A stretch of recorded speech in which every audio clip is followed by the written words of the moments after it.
지금부터 제3차 2025년 개인정보 미래 포럼을 시작하도록 하겠습니다. 지난 4월 달에 뵙고 한 2달 만에 뵙는데 또 그동안 여러분이 잘 아시는 또 큰 일이 있었고요. 또 이제 새 정부가 그 사이에 출범을 했습니다. 그래서 저희들은 여전히 미래 포럼을 또 열심히 또 하면서 또 많은 것을 배우도록 하겠습니다.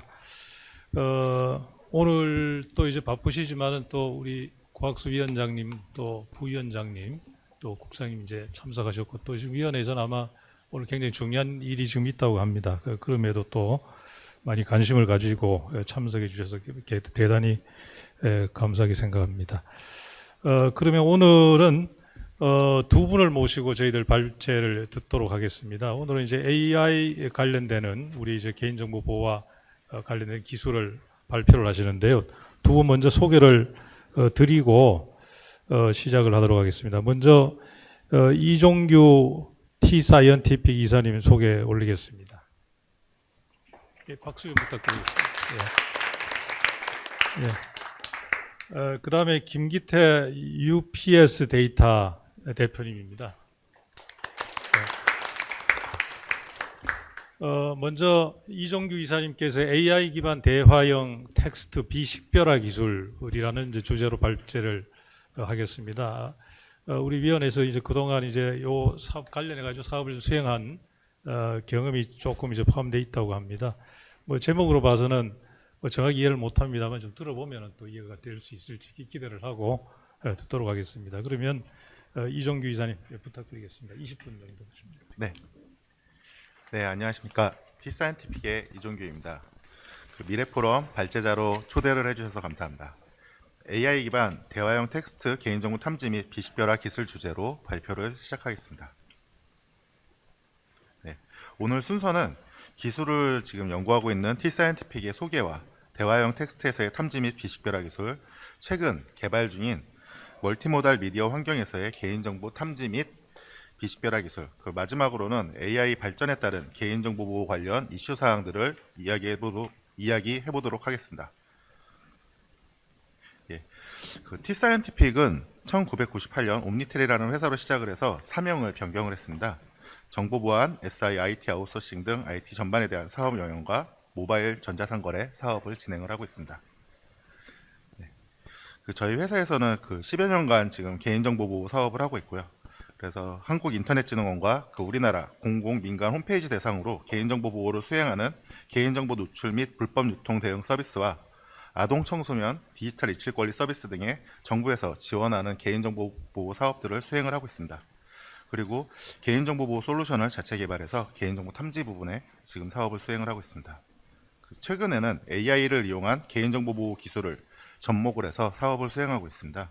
2022년 개인정보보호위원회에서 지원하는 개인정보보호 강화기술 R&D 사업을 수행해서 지금 오늘 소개드릴 대화형 텍스트 내에서 개인정보를 탐지하고 비식별화하는 연구를 수행했습니다.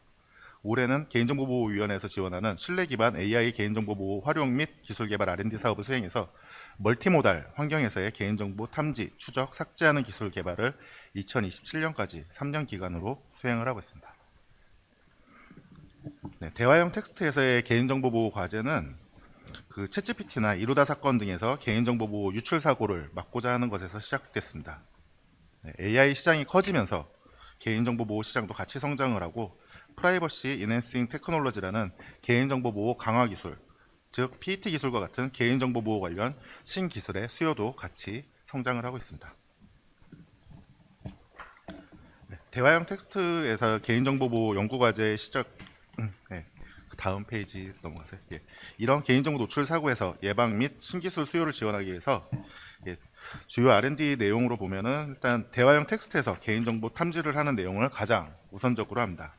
기존에는 주민등록번호나 여권번호 같이 단순하게 숫자, 문자 나열에 대해서만 정규식 기반의 개인정보 탐지만 가능했는데 랭귀지 모델을 이용해서 이름, 직업, 주소, 아이디 등의 33종의 개인정보를 같이 탐지합니다.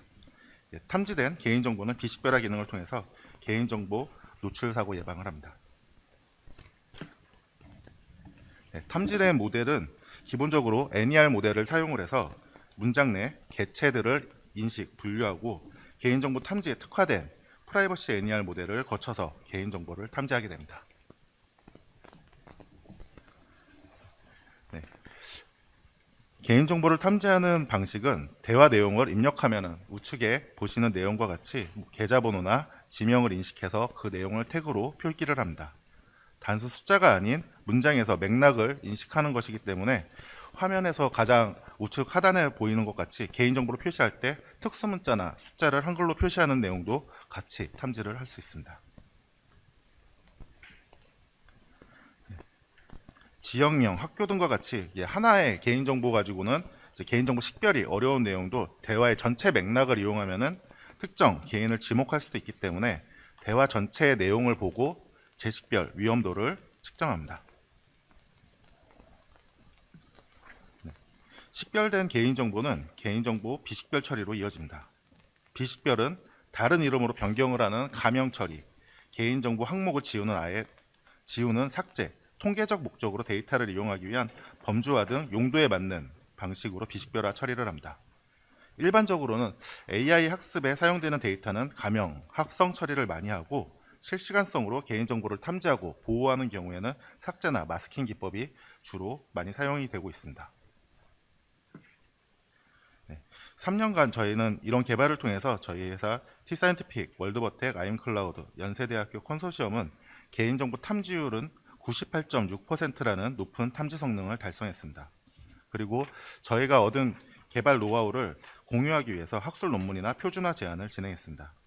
우리나라는 한글을 사용하기 때문에 한글에 특화된 탐지 모델과 비식별화 처리 기법을 제안해서 우리나라 개인정보 발전에 도움이 되었다고 생각합니다.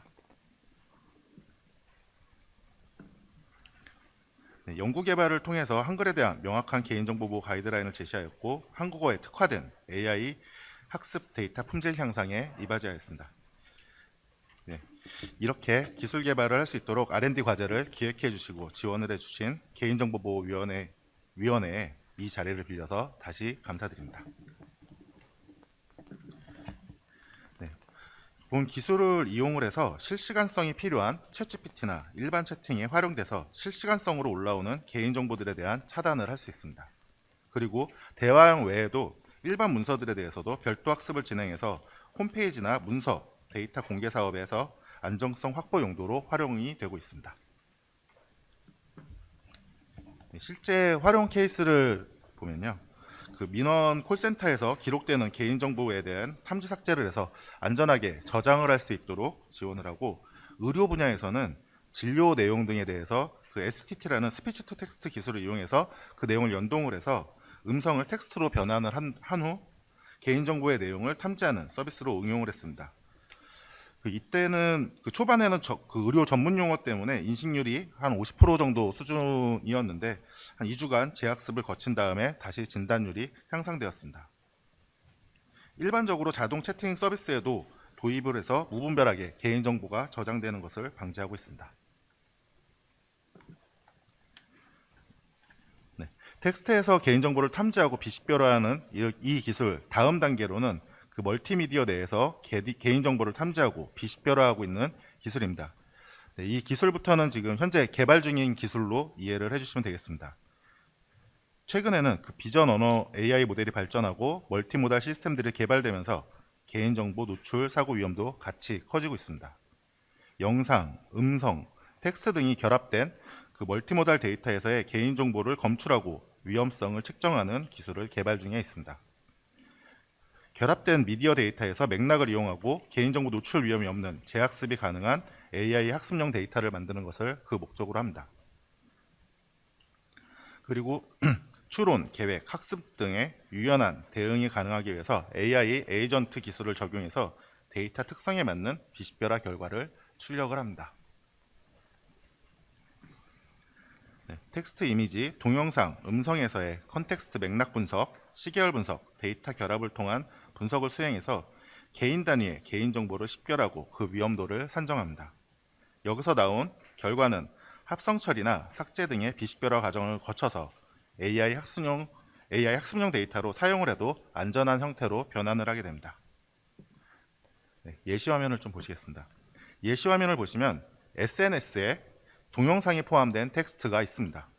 이를 대상으로 분석을 해서 영상, 음성, 텍스트로 나눠서 각각 분석을 수행을 하게 됩니다. 이때 이 예시에 보시는 화면과 같이 두 명의 여자가 식별이 되었고 이 두 명이 정보가 분류돼서 각각 개인정보 노출 위험도를 측정을 하게 됩니다. 첫 번째 여자는 김샤론의 25세 생일, 여성, 직장명 등 내용이 분석이 되었고 두 번째 여성은 성별과 직장명 정도가 분석되었습니다. 네, 이런 이제 분석 내용과 비식별화 기술을 이제 솔루션으로 구현을 했을 때의 예시입니다. 이제 분석하고자 하는 대상 파일을 업로드를 하면 분석하는 내용이 나타나게 됩니다. 그리고 작동 명령을 통해서 앞서서 말씀드린 그 AI 에이전트 기술을 활용해서 보시는 화면 우측과 같이 그 노란색으로 마킹된 부분과 같이 자막이나 음성에서 탐지된 이름은 다른 걸로 바꿔주고 얼굴도 다른 얼굴로 바꿔주고 언급하지 않은 개인정보는 삭제해줘. 이런 일반 문장과 같은 형식으로 입력을 명령을 하게 됩니다. 그렇게 되면 결과 화면은 그 다음 예시와 같은 출력값이 나오게 되는데요. 그 개인정보의 위험도는 높은 걸로 나타났고 앞서서 명령한 대로 얼굴은 위에서 아래를 보시는 것 같이 다른 얼굴로 변경이 됩니다. 이때 얼굴로 바꾸는 부분은 무조건 랜덤하게 바꾸는 것이 아니라 AI 학습용 데이터 활용을 고려를 해서 성별, 나이 정보가 반영된 합성 데이터로 변경을 하게 됩니다. 음성과 자막은 이전 장피에서 명령한 문장과 같이 이름은 다른 이름으로 바뀌었고요. 그리고 언급하지 않은 개인정보는 삭제하는 것으로 변경이 됩니다. 지금까지 그 랭귀지 모델을 넘어서 이제 미디어 모델 기술까지 개인정보를 탐지하고 비식별화하는 기술을 소개해드렸습니다. 이제 이런 AI 기술들에 대한 정책적인 기준과 이슈 사항들에 대해서 말씀드리겠습니다. 생성형 AI에서는 그 사전 모델부터 운영까지 각 단계별로 데이터들이 저장이 되게 됩니다. 그래서 그 단순 알고리즘 모델이 아니라 그 모델 자체가 지식 저장소 역할로도 활용이 됩니다. 그래서 AI 모델에 대한 공격도 그 데이터 그 안에 있는 민감 정보들을 어떻게 빼내는가에 좀 집중이 많이 되어 있습니다. 그래서 데이터를 학습하고 검색하고 입출력 모든 과정에서 개인정보 보호 기술이 필요합니다. 이때 그 개인정보 보호를 하기 위한 기술은 크게 두 가지로 나뉘게 되는데요. 그 AI 학습 시에 원천적으로 민감 정보를 삭제하거나 출력할 때 비식별하도록 하는 그 데이터 중심의 접근법하고 연합학습이나 프롬프트 단계에서 필터링하는 모델링 단계의 보호 기술로 크게 나뉘게 됩니다. 오늘 포럼에서 이야기할 이슈들을 좀 정리를 해봤습니다. 과거에는 그 데이터하고 알고리즘이 경계가 명확하게 서 있었는데 지금은 AI 모델이라고 통칭하는 부분에서 학습 데이터들이 기억이 되어 있는 상태이기 때문에 그 경계가 좀 모호한 부분이 있습니다. 그래서 그 모델을 개발을 하는 사람, 그리고 그 모델을 응용 서비스에 활용하는 사람, 그리고 최종적으로 그 서비스를 이용하는 사람으로 나눠서 볼 때 누구를 개인정보 보호 주체로 봐야 될지 이런 부분에 대한 불확실성이 존재하는 부분들이 있습니다. 그리고 생성형 AI를 개발을 할 때는 기존에 현재 지금 GDPR에서 말하고 있는 삭제권, 목적 제한, 투명성 원칙과 같은 규제와도 충돌이 되는 부분이 일부 발생을 하게 됩니다. 다음은 AI를 통해서 생성한 합성 데이터가 이 기준에 대한 부분도 우리가 이야기해 볼 수 있는 부분인 것 같습니다. 합성 데이터는 개인정보를 보호를 하면서 그 원본 데이터의 특성을 유지하기 위해 생성된 데이터로 안전한 AI 학습용 데이터 생성에 활용되는 기술입니다. 얼굴을 바꾼다든지 이름에 대해서 다른 이름으로 바꾼다든지 아니면 목소리를 변경하는 방식이 합성 데이터 방식입니다. 그런데 이때 그 어느 정도 변경되는 것을 개인정보 노출 위험이 없는 안전한 합성 데이터로 인정을 하고 개인정보보호법에 위반되지 않는가 하는 부분들이 있습니다. 그리고 이미지, 동영상, 텍스트가 동시에 있는 데이터들의 경우에는 각각의 미디어에서는 개인정보 노출 위험이 식별할 수 없는 경우라도 그 동시에 결합 분석을 할 경우에는 그 간접 식별의 가능성이 존재를 하게 됩니다. 그래서 특히 멀티모달 환경에서 위험도를 정량화할 기준은 좀 자체적으로 연구를 해보고 서치를 해봤는데 전 세계적으로도 연구 초기 단계에 머무르는 수준인 것으로 알고 있습니다. 네, 그래서 좀 제일 어려운 부분이 말하는 게 적당이라는 얘기 같습니다. 그래서 AI 발전을 위해서 합성 데이터를 유용하게 활용하는 부분도 필요할 거고, 그리고 개인정보 보호의 균형도 필요할 것입니다. 근데 이 균형을 어떻게 맞출지에 대한 많은 고민이 필요할 것 같습니다. 그래서 지금 발표 자료는 여기까지 하고요. 그리고 앞에서 이제 설명드린 기술에 대해서 구현한 시연 동영상으로 넘어가서 보도록 하겠습니다. 네. 시연은 크게 이제 두 가지 부분으로 이제 챗GPT와 같이 대화형 문장에서 개인정보를 탐지하고 비식별화하는 동작과 AI 학습 시 개인정보 침해 없는 안전한 학습을 위해서 데이터가 개인정보를 탐지하고 합성 데이터로 변환하여 AI 학습이 가능한 형태로 재가공하는 동작을 진행하겠습니다. 보시는 화면은 챗GPT하고 실제로 연동을 한 부분이고요. 이름, 나이, 성별, 직장명 등이 챗GPT에 입력을 하면 별도로 이렇게 별 표시가 돼서 포함되지 않은 상태로 질의가 되게 되고, 개인정보 침해 요소를 이제 원천적으로 차단이 되게 됩니다. 그 답변 내용에서도 개인정보 침해 요소가 있는 부분에 대해서는 가리고 나오게 됩니다. 다음에 보시는 화면은 이제 보이스피싱 예시를 좀 들어봤는데요. 보이스피싱으로 이제 의심되는 문구에 대해서 챗GPT를 질의했을 때의 화면입니다. 네. 이렇게 이제 개인정보를 올리고 이제 피싱일까요? 이렇게 물어보면은 사실 올라가는 부분에 대해서는 변환 처리가 되었고요. 챗GPT 답변 내용에서는 이제 피싱 가능성이 높은 메시지라고 이제 답변을 하게 되는 내용입니다. 그리고 이제 챗GPT뿐만이 아니라 그 일상 대화에 일반 메신저나 그런 자동 메신저에서도 이제 실시간으로 개인정보를 탐지를 해서 비식별화 기능을 제공을 합니다. 이런 내용은 이제 업무상의 내용을 저장해야 되는 이제 콜센터나 금융권에서도 개인정보의 안전한 처리를 위해 활용될 수 있습니다. 일상 대화에서 개인정보로 탐지된 부분이 태그로 구분이 돼서 나오는 화면입니다.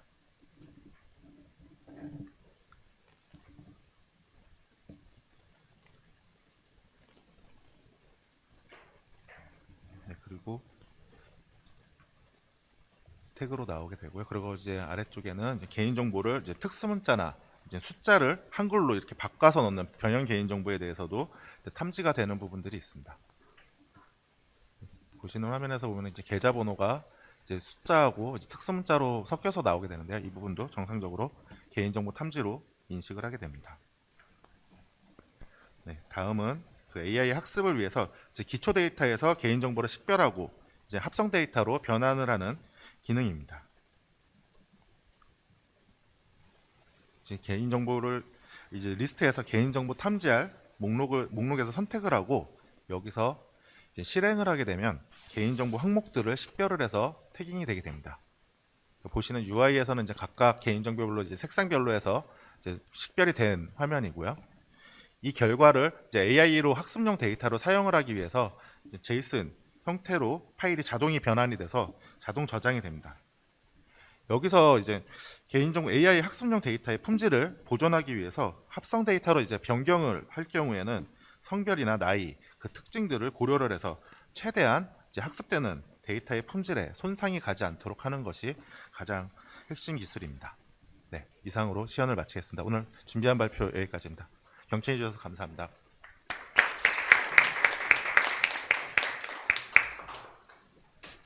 이 대표님께서 이제 그동안의 연구 성과도 간략하게 소개해 주시고 또 마지막에는 그 문제점하고 오늘 또 뭐 법적인 이제 그 토의 사항도 여러 가지를 제시를 해 주셨는데 그 또 마지막에는 실제 시연을 한 두 가지를 해 주셨는데요.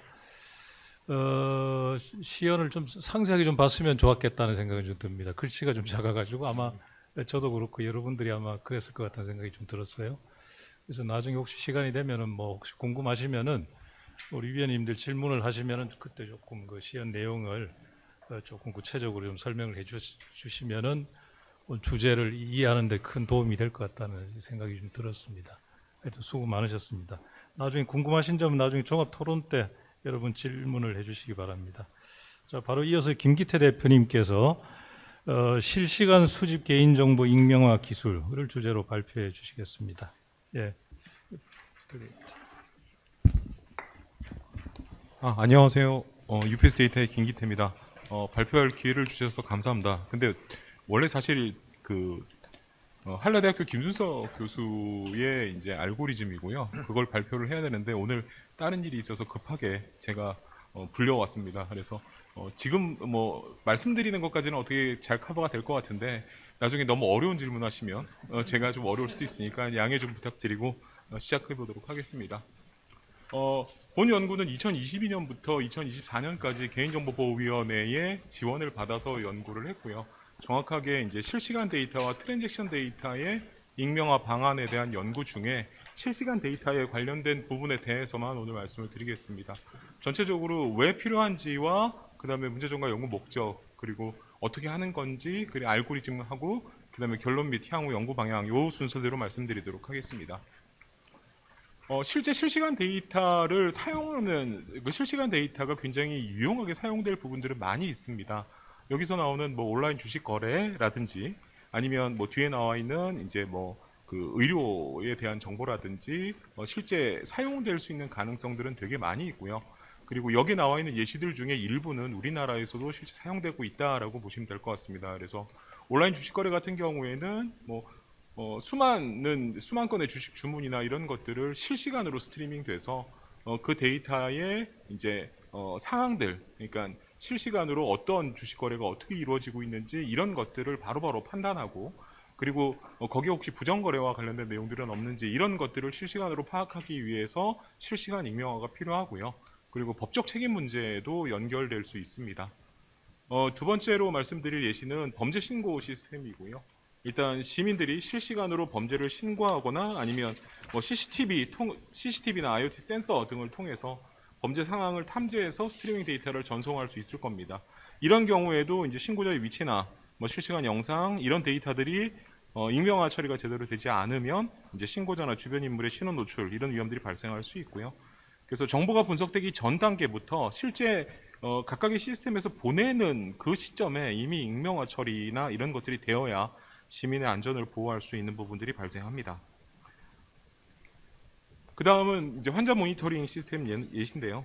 이제 뭐 요즘은 그 와치나 아니면 뭐 이런 기기들을 통해서 실제 그 각각의 개인의 건강 정보에 대해서 모니터링하는 경우들이 되게 많이 있습니다. 그리고 이런 것들이 이제 병원 서버나 클라우드로 실시간 전송이 되는데 일단 이렇게 계약 조건을 맺고 실시간 전송되는 거야 뭐 정상적으로 전송돼도 개인정보가 전송돼도 암호화나 이런 걸로 충분히 할 수 있다라고 하지만 이런 정보들을 실제 그 모아서 다른 용도로 사용할 수도 있거든요. 그래서 그런 경우에는 이제 아무래도 익명화나 이런 처리들이 필요하게 되고요. 그래서 이럴 때 이제 익명화를 이용해서 안전하게 전송하거나 뭐 이런 방식들을 사용할 수 있고요. 그 다음 페이지에 이제 응급 패턴 예측 AI를 개발하거나 아니면 지역 보건 통계를 작성하거나 할 때 실시간으로 이제 실제 어떤 환자들이 있는지 이런 것들을 가지고 빠르게 통계나 이런 것들을 낼 수 있는 장점들이 있습니다. 지금 현재 거의 대부분의 통계들은 데이터가 수집되고 그리고 그 데이터가 만들어지고 쓰일 때까지 시간이 굉장히 많이 걸리거든요. 근데 이제 그런 부분들을 이제 즉시 처리해서 사용할 수 있다라는 부분들입니다. 그래서 환자 동의 범위 외에 활용이 법적으로 안 되지만 그런 것들을 이제 익명 처리를 통해서 사용할 수 있게 하는 이런 방법들이 이 실시간 데이터 익명화에서 사용될 수 있다라고 보시면 되겠습니다. 실시간 데이터 익명화가 왜 필요한지에 대해서 좀 말씀드리면 일단 정적 데이터 익명화의 차이점을 먼저 말씀드릴 수 있을 것 같습니다. 우리가 일반적으로 얘기하는 정적 데이터 같은 경우는 일단 저장 후 일괄 처리가 가능하고 그 다음에 시스템이 굉장히 큰 시스템의 사용이 가능합니다.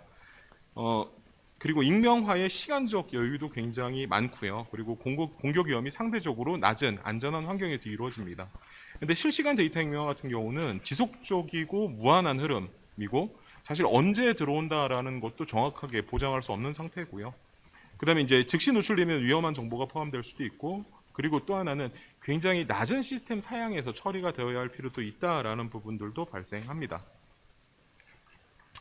실시간 데이터는 저장 후 일괄 처리하는 기존 정적 데이터와는 다르게 시간 지연 최소화와 정보 손실 최소화라는 두 가지 과제를 가집니다. 그래서 일반 익명 처리 같은 경우는 정보 손실 최소화에 대해서만 집중하면 되지만 실시간 데이터 같은 경우는 시간 재현 최소화까지 같이 포함해야 된다라는 게 이제 좀 어려움이라고 보시면 될 것 같고요.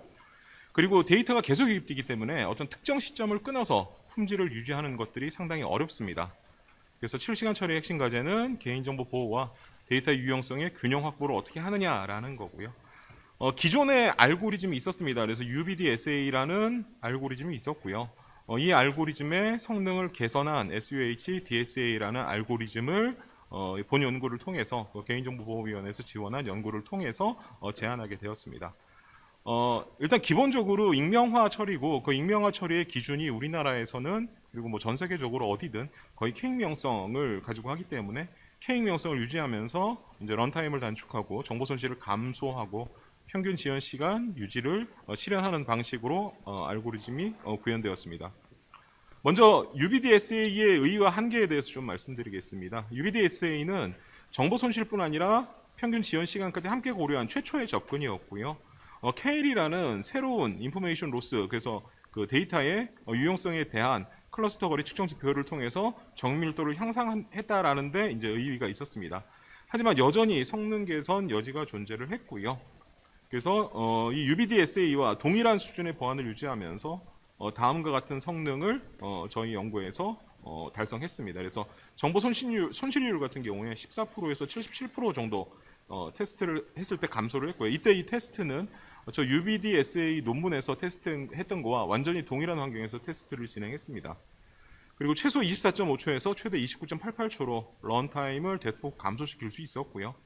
그 다음에 안전성에 대해서는 ISO IC 20889에서 정의된 K 익명성에 기반해서 K분의 1 확률 이하로 식별 불가를 보장할 수 있었습니다. 실시간 스트리밍 환경에서 이제 이런 유용성과 처리 성능을 동시에 높인 방법론을 제안했다라는 것으로 2024년 12월 IEEE의 논문지에 논문이 게재되기도 했습니다.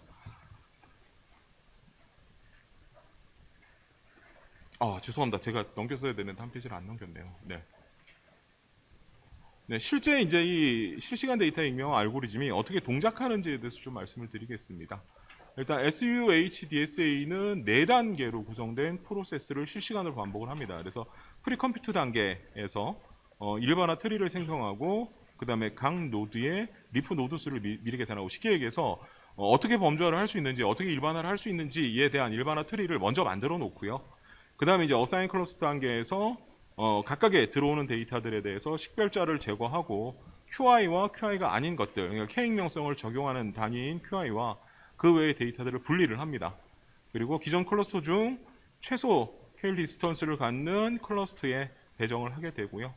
또는 이제 공동 QI, 공통 조상 노드가 있는 클러스터에 우선 배정을 하게 됩니다. 이게 이제 그 UBDSA에서는 없는 이제 그 기능입니다. 그 다음에 퍼블리시 단계에서는 K 익명성 만족 여부를 판단해서 처리된 클러스터를 게시하고요. 그 다음에 K 미만일 경우에는 다른 클러스터와 병합을 시도하거나 또는 레코드를 삭제를 하게 됩니다. 그리고 업데이트 델타 단계에서는 현재 정보 손실과 이전 정보 손실을 비교하고 정보 손실이 크면 최대 지연 시간이 증가하기 때문에 클러스터에 더 많은 데이터를 유입하고 하는 방식으로 실시간 데이터의 품질과 처리 속도 간 균형을 유지하게 됩니다. 조금 더 자세하게 좀 설명을 드려볼까 합니다. 일단 문제 상황은 그렇습니다. 그러니까 바구니에 물건을 분리해서 담는 문제고요. 그래서 마트에서 이제 물건들을 비슷한 것끼리 바구니에 담아야 한다라고 할 때, 그리고 한 바구니에는 최소한 3개 이상의 비슷한 물건이 있어야 출고할 수 있다라고 할 때, 이게 이제 3익명성, 즉 K3이라고 보시면 될 것 같고요. 일단 바구니 1에는 사과랑 바지가 있고요. 바구니 2에는 사과랑 상의가 있고, 이제 새로운 손님이 와서 바나나와 치마를 들고 있습니다. 이제 이 손님의 물건을 어느 바구니에 넣는 게 더 자연스러운가입니다. 그래서 마트 직원은 사과나 바나나는 같은 과일이니까 묶으면 과일이라는 범주로 합칠 수 있으니까 바나나는 당연히 사과라고 되어 있는 바구니 1에 넣고, 바지와 치마도 의류에 들어가니까 2에 넣고 이렇게 하는 겁니다. 그래서 바구니 1에 넣으면 일단 바로 윗 단계인 과일이라는 단계, 밑에 그 오른쪽 밑에 그림을 보시면 애플이랑 바나나는 프루트이라는 걸로 일반화가 되었고, 그 다음에 팬츠와 스커트는 버텀, 그리고 탑 이렇게 해서 한 번 더 일반화가 돼서 의류 이런 식으로 일반화가 되었습니다. 그래서 바구니 2에 넣으면 이제 상의와 치마는 조금 그 거리가 있기 때문에 정보의 손실이 좀 크게 되고요. 그래서 이 알고리즘은 손님의 물건을 넣을 때 이런 바구니의 혼란을 최소화하는 선택을 합니다. 그래서 여기서 말하는 그 K 디스턴스라고 하는 건 바구니에 넣었을 때 분류 기준이 얼마나 가까이 있느냐, 그러니까 상위로 묶었을 때 얼마나 가까이 있느냐라는 개념으로 이해하시면 될 것 같습니다. 실제 알고리즘의 예시에 대해서 좀 말씀드리도록 하겠습니다. 왼쪽에 있는 그림에 스테이지 1, 2, 3, 4, 5 요 단계를 거쳐서 실시간 데이터 익명화 알고리즘이 동작을 하게 됩니다. 먼저 준식별자 값들에 대해 일반화 트리를 미리 구성해 놓습니다.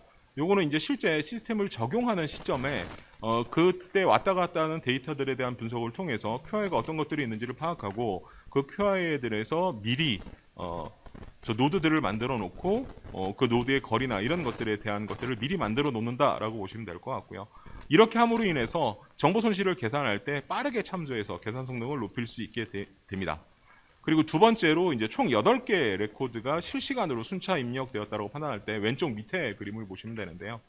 거기에 보면 이제 SN 그리고 ID 그리고 이제 QI 그리고 SA 그리고 뭐 NSA 뭐 이런 데이터들이 쭉 들어오게 될 거고요. 그 중에서 이제 QI와 관련된 부분에서 B, C, D, E 뭐 이런 값들을 가지고 들어왔다라고 할 때 이런 값들의 이제 기본적인 노드가 스테이지 1에서 A, B, C, D는 AB는 I로, CD는 J로 이런 일반화 트리를 다 만들어 놨기 때문에 이런 것들을 통해서 각각의 클러스터에 넣는 작업들을 하게 됩니다. 근데 클러스터에 넣는 작업을 하기 전에 먼저 QI와 그 QI가 아닌 것들, 일단 ID 같은 경우는 삭제를 자동으로 하게 되고요.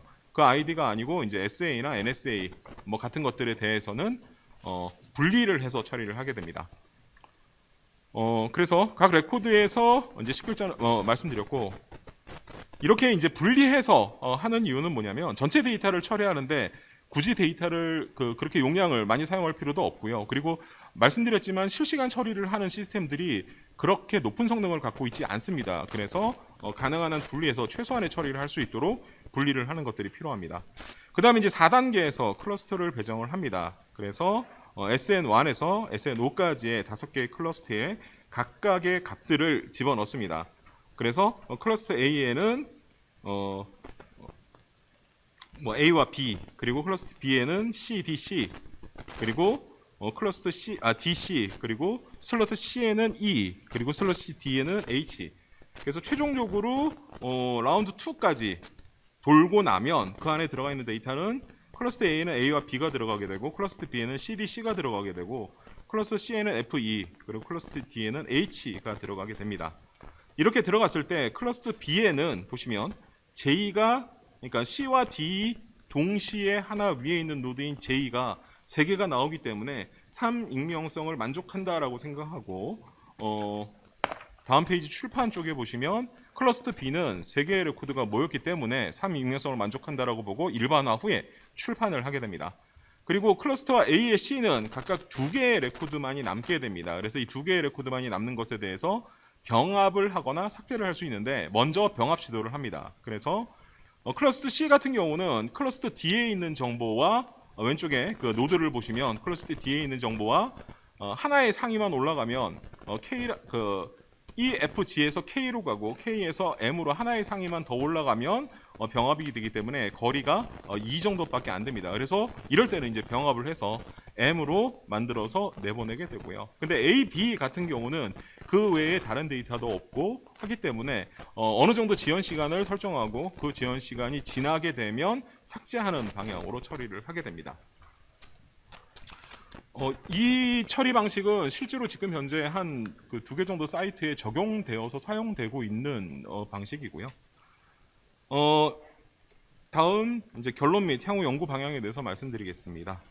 본 연구는 정책이 요구하는 기술 수준을 실제로 구현한 사례고요. 향후 가이드라인, 인증제, 그리고 표준화 추진 시 실질 참고 자료로 활용될 수 있을 거라고 생각을 하고 있습니다. 그래서 제식별 위험 방지나 아니면 감염 정보의 안전성에 대한 검증 체계, 실시간 데이터에 대한 안전성에 대한 검증 체계, 그리고 데이터 신뢰 기반 산업 육성이라든지 아니면 표준화 및 기술 확산, 뭐 이런 부분에 기여할 수 있고요. 근데 사실 제가 한 번 더 말씀드린 이 이제 교재 자체를 이제 김수 교수님이 쓰셔서 이제 좀 학문스러운 얘기들을 하고 계시는데 저는 이것보다는 이제 실시간으로 사용되지 못할 데이터들을 사용할 수 있게 해주는 게 가장 큰 의의라고 생각을 합니다. 그래서 뭐 예를 들어서 병원의 실시간 데이터라든지 아니면 약국의 실시간 데이터라든지 이런 데이터들을 이런 처리를 통해서 익명화 처리하여서 실시간 상황을 빨리빨리 파악할 수 있다라는 것, 이런 것들이 가장 중요한 기여라고 생각을 합니다. 그래서 실시간 데이터의 활용 증가에 따라 즉시 대응한 익명화 기술의 필요성이 부각되고 있고요. SUHDSA는 정보 보호와 데이터 활용 간 균형을 가능하게 하기 때문에 일단 재측별 방지 가이드라인 등의 실질적 근거로 활용이 가능하다고 생각하고 있고요. 헬스케어나 금융 등의 고위험 분야에서 표준화된 실시간 익명화 프레임워크로 발전 가능할 거다라고 생각을 하고 있습니다. 마지막 페이지입니다. 이제 결론부터 말씀드리면 오른쪽에 이제 SUHDSA 논문이 나와 있는데요. 이 알고리즘은 실시간 데이터 스트림 환경에서 개인정보 보호와 데이터 유용성 그리고 처리 성능을 동시에 달성한 새로운 익명화 방식이다라고 생각하시면 될 것 같고요. 일단 실험을 통해서 실질적 성능 향상을 검증했고, 사실 이 기술이 이 논문을 쓰기 전에 굉장히 많은 고민들이 이루어졌었고, 헬스케어 분야에서는 지금 현재 사용되고 있는 곳도 있습니다. 그래서 개인정보보호법이나 윤리에 부합하면서도 데이터의 각질을 극대화하는 기술적 해법을 제시했다라고 생각하고요. 향후에 이제 AI나 빅데이터 기술과의 결합을 통해 더 강력한 개인정보 보호 성능을 확보하고, 그리고 사실 K익명성만 적용이 돼 있거든요. 근데 K익명성뿐이 아니라 L다양성이나 T근저성 같은 다른 프라이버시 보호 모델의 적용에 대한 확장, 이런 것에 대한 고민도 할 수 있을 것 같고요. 또 대규모 분산 시스템 적용을 위한 병렬화나 샘플링 기법에 대한 연구로도 나갈 수 있을 것 같습니다. 네, 이상 그 보호와 활용의 균형을 만드는 익명화 기술 SUHDSA에 대해서 말씀드렸습니다. 감사합니다.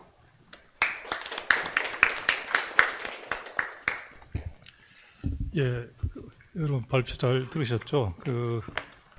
원래 우리 김기태 대표님 이제 처음에 말씀하실 때 이제 대신 발표하신다고 뭐 이렇게 말씀을 하셔가지고 어떻게 발표를 하실까 좀 기대를 했는데, 아마 대신 발표하시는 게 아니고 뭐 원래보다 더 잘 하시지 않았을까 이런 생각이 듭니다. 보통 이제 데이터가 더 잘 하시더라고요, 대개에 보면은.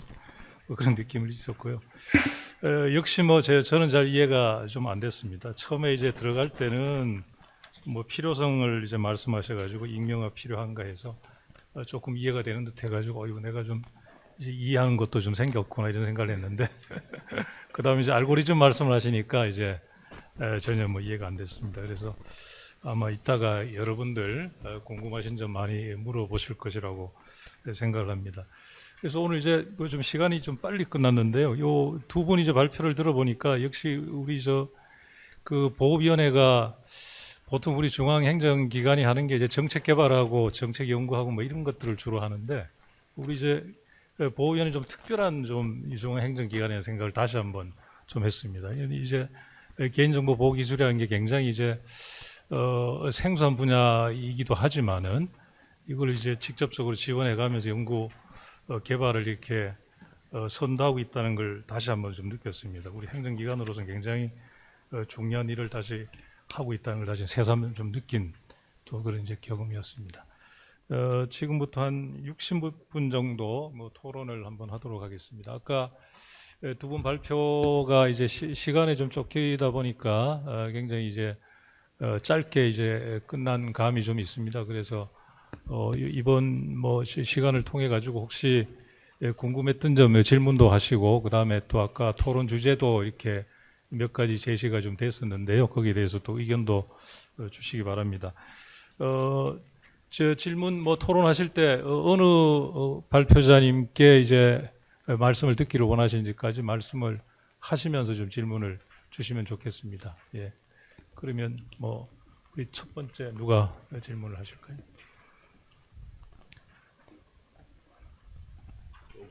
예, 부위원장님. 예. 이거 들리시나요? 예. 우리 비식별화 기술 먼저 한번 질문 드리겠는데요. 우리 공공기관에서 이제 그 데이터 공개를 많이 하는데, 그 공개를 해도 이제 그 데이터 활용 가치가 떨어진다는 소리가 이제 개인정보 포함되어 있어서, 이제 그게 사실 우리나라가 데이터 공개를 굉장히 오래전부터 해서 많은 데이터가 공개되어 있는데, 실제로 데이터 하신 분들이 이제 전자정부 할 때부터 박상희 위원님 잘 아시면 공개된 데이터 쓸 게 없다는 거예요. 그죠? 엄청나게 공개되어 있는데, 그래서 그 중 하나가 이제 개인정보 포함되어 있는데, 그래서 우리가 이제 그걸 행안부하고 이렇게 해서 공공 데이터를 개방할 때 가명 처리를 하면 좀 이렇게 플러스 점수도 주고 공공 평가를 그 제도를 하고 있는데 이 지금 비식별화 기술이 예를 들면 이제 공공기관가 갖고 있는 데이터를 개방할 때 그 개인정보 이슈를 조금 이렇게 우회하고 할 수 있는 그런 게까지 활용될 수 있는지 그것까지 생각해 보셔서 한번 질문을 드리고 싶고요. 두 번째는 이제 이 실시간 수집 개인 익명화 기술 요구에 대해서는 우리가 이제 비슷한 건데 그 KT나 STI에서 그거 보이스피싱 앱을 많이 만들었어요. 그래서 이제 보이스피싱 들어갈 때 그 이제 특정화해가지고 유사. 근데 그런 이런 기술이 조금 이제 개인정보 이슈는 있지만 그렇게 범죄 악용되는 걸 미리 실시간으로 캐치할 수 있는 데까지 나갈 수 있는 건지 우리가 이제 규제 샌드박스를 통해서 보이스피싱 앱을 만들었는데 그게 이제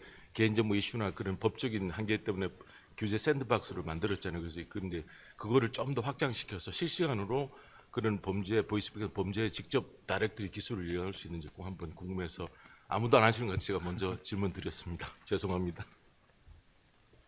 제가 먼저 답변 드릴까요? 네.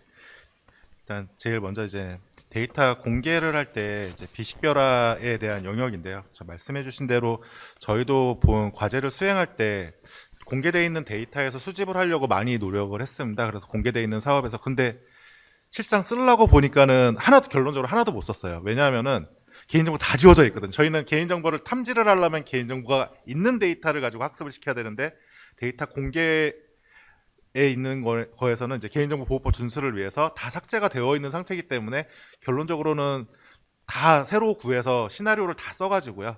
예, 그렇게 해서 구축을 한 사례가 있는데요. 그 말씀하신 대로 그렇게 할 때 이제 좀 보수적인 부분이 데이터 공개 사업이 나오면은 대개 제한 요청서 사항에 보면은 그 발생될 수 있는 사고에 대해서는 그 공개하는 데이터를 생성한 사업자가 책임을 지도록 지금 되어 있습니다. 그러니까 더 보수적일 수밖에 없는 거죠.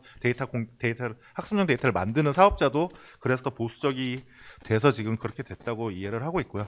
말씀하신 대로 저희 쪽 과제의 취지 자체가 최초부터 이런 좀 AI 학습 가능한 데이터를 만들자라는 부분이 취지여서 그래서 합숙용 데이터로 해서 그 AI로 재학습이 돼도 그런 데이터의 품질이 떨어지지 않게 설계가 돼서 구현이 되어 있습니다.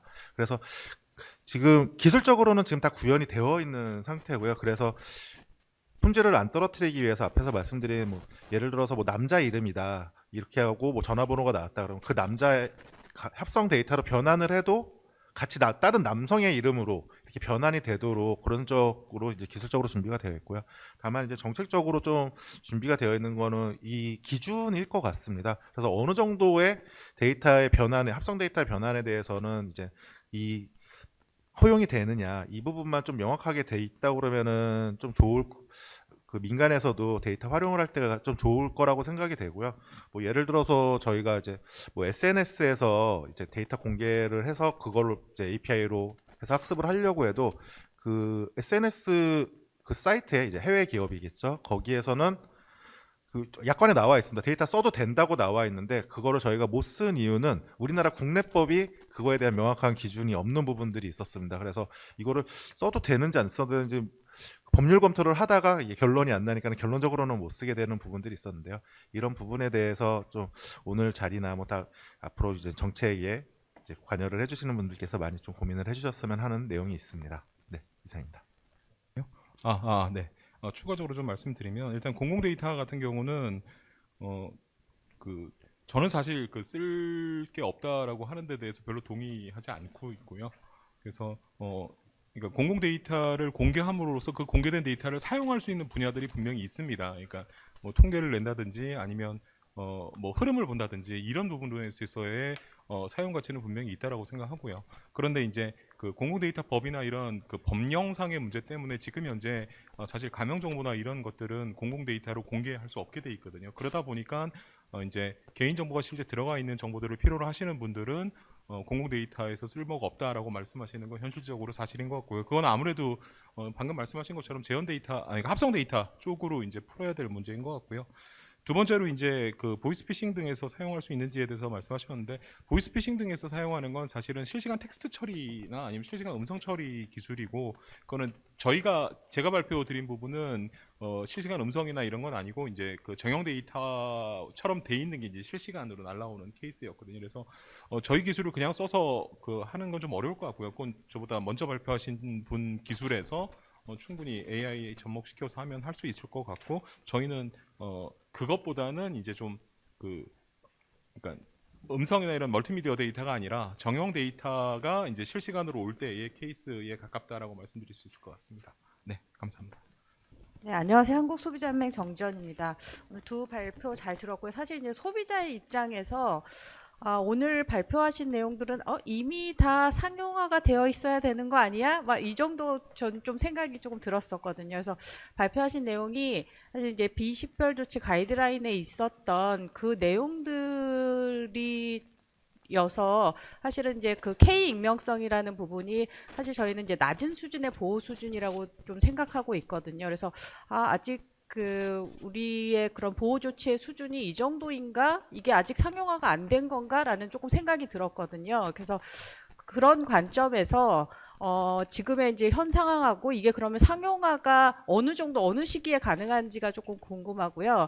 제가 이제 소비자 대상으로 AI에서 개인정보와 관련해서 어떤 것들이 조금 우려되는가를 좀 조사를 했는데 보니까 그런 생체 정보, 그러니까 아까 이제 차관님께서 음성에 대한 말씀도 주셨지만 얼굴이나 음성 같은 그런 생체 정보나 위치 정보에 대한 부분을 소비자들이 굉장히 그 AI와 관련해서 좀 두려워하고 있는 것으로 지금 이제 조사가 되었거든요. 그래서 그러면 이런 부분들은 어떤 그 향후에 보호 조치가 가능한 건지 어떤 방식으로 기술이 도입되면 가능한 건지에 대해서 두 분 발제자님께서도 좀 말씀 주시면 좋을 것 같고 개보위에서도 좀 말씀 주시면 좋을 것 같습니다. 네, 지금 말씀하신 문제는 제가 먼저 좀 답변을 드리도록 하겠습니다. 일단 K익명성 얘기를 하셨는데 사실 K익명성이 그 프라이버시 보호 모델 중에 가장 먼저 나온 모델이거든요. 2002년도에 나온 모델입니다. 그럼에도 불구하고 K익명성을 그 우리나라 말고 해외에서 많이 사용하고 있는 이유는 그게 가장 직관적으로 위험도를 보여주기 때문에 그 위험에 대해서 파악할 수 있고 거기에 대한 대응을 할 수 있다라는 점에서 K익명성을 많이 사용한다라고 말씀드릴 수 있을 것 같고요. 그래서 IEEE 20889 같은 국제 표준에서 K익명성에 대한 얘기들을 다루고 있는 것도 그런 것 때문이라고 생각하고요. 상용화 가능 시기는 사실은 이제 제가 말씀드렸던 기술들에 대한 거는 뭐 언제든지 상용화를 할 수 있는 상황은 되어 있는데 이제 한 가지 문제가 있는 게 지금 현재 우리나라에는 익명 처리에 대한 기준이 없습니다. 그러니까 K익명성을 적용했을 때 얼만큼 적용하면 안전하냐라는 것에 대한 기준이 없습니다. 그러다 보니까 실제 이런 데이터를 쓰려고 하시는 분들이 쓰시는 시점에서 뭐 해외의 기준이라든지 아니면 교육부의 기준이 굉장히 강하게 돼 있거든요. 교육 데이터 같은 경우 굉장히 민감하기 때문에 이제 그런 기준들을 가지고 와서 쓸 수밖에 없는 환경이라는 좀 어려움이 좀 있어서 이런 자리를 빌어서 이제 익명에 대한 기준에 대한 것들도 좀 한번 고민을 하고 좀 개인정보보호위원회에서 만들어 주시면 참 좋을 것 같다라는 생각이 들고요. 그다음에 이제 생체 정보나 위치 정보 같은 경우에 사실 생체 정보나 위치 정보 그리고 뭐 얼굴이라든지 이런 영상 정보에 대한 비식별 처리 기술은 굉장히 많이 성숙되어 있습니다. 그런데 이제 다만 아직도 완전하다라고 할 수는 없거든요. 근데 우리나라는 개인정보보호법상 완전히 처리되지 않으면 개인정보 유출 가능성이 있다라고 보고 그러다 보니 이제 그 앞에 굉장히 많은 절차들을 가질 수밖에 없습니다. 그래서 뭐 전수 검사를 한다든지 아니면 뭐 샘플링 검사를 할 때 뭐 여러 번 검사를 해야 된다든지 뭐 이런 좀 절차적인 부분들에 대한 문제가 있는 건 사실이고요. 근데 그렇다고 해서 이런 데이터를 앞으로도 우리가 계속 안 쓸 것이냐 그건 아니고 그리고 이런 부분들에 대해서 개인정보보호위원회도 이노베이션 존이라든지 이런 제도들을 통해서 충분히 쓸 수 있는 환경을 만들어 주고는 계십니다. 근데 이제 그런 환경들이 아직까지 현실과 부딪혔을 때 조금 괴리들이 좀 있다라는 부분들이 그러니까 뭐 예를 들어서 시스템의 자원이 굉장히 많이 필요한 상황이거나 아니면 특정한 툴이 필요한 상황인데 특정한 툴을 그 환경에 집어넣기 어렵다든지 뭐 이런 여러 가지 좀 실제 적용되는 부분에 있어서의 조금 매끄럽지 못한 부분들은 있습니다. 그래서 그런 부분들에 대한 보완만 된다면 말씀하신 것처럼 그런 위험성들에 대해서 충분히 안전한 환경에서 사용할 수 있는 준비는 지금 되어 있다라고 저는 생각을 하고 있습니다. 네. 이어서 좀 말씀을 드리겠습니다. 그 옆에서 그 말씀해주신 김기태 대표님하고 동의하는 부분은 이제 기술적인 환경에 대해서는 좀 많이 성숙이 되고 준비를 우리가 했다고 생각을 합니다. 예를 들어서 뭐 개인정보 아까 얼굴 인식 부분들에 대해서 말씀을 해주셨는데 그 예를 들어서 지금 뭐 예전에 의견으로 나온 부분에 대해서 뭐 야구장에서 관람객에 대해서 얼굴이 나왔을 때 이거를 뭐 개인정보 침해로 볼 것인가 말 것인가 아니면은 그걸 실시간 비식별화 처리를 할 것인가 이런 논의들이 많이 있었거든요. 그 몇 년 전부터 보호위원회나 뭐 이렇게 과제나 연구개발 과제를 다니면서도 많은 논의가 되었던 부분들입니다. 네, 그런 부분들에 대해서는 지금 저희도 지금 앞에서 이제 말씀을 드렸듯이 이제 뭐 탐지나 이런 부분들도 기존에도 개인정보보호법이나 뭐 KTR 기준이나 뭐 이런 부분들에 대해서도 많이 예전 한 10년 전 AI가 활성화되기 전부터 개인정보 보호 활동은 있었고 그렇습니다. 근데 탐지 영역으로 봐도 탐지 영역 같은 경우는 예전에는 뭐 정규식이라고 하죠. 그 주민등록번호 로 해서 숫자 나열 이런 부분들로 했었거든요. 근데 이제 AI 기술이 도입되고 하면서 이 부분이 점점 넓어지고 견고해지고 있다고 생각을 합니다. 그래서 지금 AI 환경에서 지금 우리가 좀 준비를 해야 되는 부분은 이런 AI 환경에서 이제 어떤 영역에 대해서 어떻게 보호를 해야 될지 이런 부분들을 좀 더 얘기를 하면 좋을 것 같고요. 그래서 지금 AI 뭐 기본법이나 이런 부분들에 대해서 지금 많은 정책적인 토의가 논의가 있는 걸로 알고 있는데 이런 부분들이 견고해지고 좀 구체화가 된다 그러면은 기술적으로 좀 따라가는 부분들에 대해서는 예상보다는 좀 빠르게 따라갈 수 있을 걸로 개인적으로 생각을 하고 있습니다. 이상입니다. 예, 질문이 없으시면 제가 질문 드리겠습니다. 두 분 대표님한테 좀 질문 드리고 싶은데요. 이게 뭐 청문회도 아닌데 두 분 대표님한테만 이렇게 계속 질문이 돼서 저도 이제 업무를 수행하면서 좀 이제 헷갈리는 부분들 이런 부분들이 있습니다. 이제 저희가 이제 가명 정보 비식별 처리를 이제 의욕적으로 내놨으나 결국 이제 일반 필드에서는 비식별 정보를 가지고 학습을 하더라도 실제로 이제 실제 데이터를 가지고 하는 학습보다는 상당히 질이 떨어진다 이런 얘기도 있잖아요. 그래서 개보에서 AI 특례도 추진하고 있는데요. 이제 그러한 측면도 있고 또 다른 측면에서는 최근에 이제 공공기관이나 정부기관들이 데이터를 가명 처리하거나 학송 데이터를 공개를 했을 때 또 경영평가에 가점을 주는 그런 제도도 시행이 된 바 있습니다. 그래서 시장에서 실제로 비식별 데이터, 가명 데이터, 합성 데이터는 제외하더라도 이제 그런 데이터들이 수요들이 꾸준히 일어나고 있는지 아니면 그러한 제도를 가지고 최근에 좀 움직임들이 있는지 그것들이 좀 알고 싶습니다. 네, 제가 좀 먼저 말씀을 드리겠습니다. 일단 그 두 가지를 좀 구분할 필요가 있을 것 같습니다. 그러니까 AI 학습 데이터로 사용하는 것과 그 외의 데이터 시장도 사실은 되게 크거든요. 그리고 그 외의 데이터 시장에서 금융이나 아니면 보건의료 같은 경우는 가명정보 제도를 이용해서 굉장히 많은 데이터들을 사용하고 있습니다. 실제 그 우리가 이제 일반적으로 알고 있기에 그 금융이 제일 많이 쓴다라고 생각하고 계시잖아요. 근데 보건의료는 그것보다 몇 배나 되는 가명 정보들을 지금 현재 사용해서 분석들을 하고 계시고요. 그래서 저는 가명 정보를 활용하고 있는 시장은 굉장히 많은데 다만 이제 그 보건의료 같은 경우는 결합이라는 행위를 잘 안 하거든요. 그러니까 결합이라는 행위가 필요하지 않은 경우들이 대부분이어서 그게 이제 그 카운터되지 않는 그러니까 노출되지 않는 경우가 참 많다라고 말씀드릴 수 있을 것 같고요. 실제 그 현장에서 그 가명 정보에 대한 니즈나 이런 것들에 대해서는 굉장히 많은데 그리고 공공 데이터 쪽에서도 굉장히 그런 그 공공 데이터는 사실은 니즈가 많다라기보다 일단 공공 데이터를 필요로 하는 사람들은 되게 많이 있거든요. 그런데 이제 그 제도를 매제화라 그래야 되나요? 그러니까 각각의 이 공공기관을 데이터를 제공하는 공공기관들이 아직 가명정보 제도에 대해서 잘 이해하지 못하고 계시는 부분들도 되게 크고요.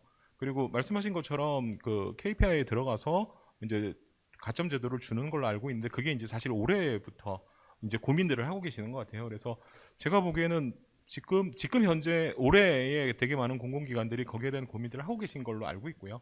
그래서 올해가 지나고 나면 아마 내년부터는 좀 더 구체화되고 가시화되지 않을까 이렇게 생각합니다. 네, 감사합니다. 네, 이어서 의견 드리겠습니다.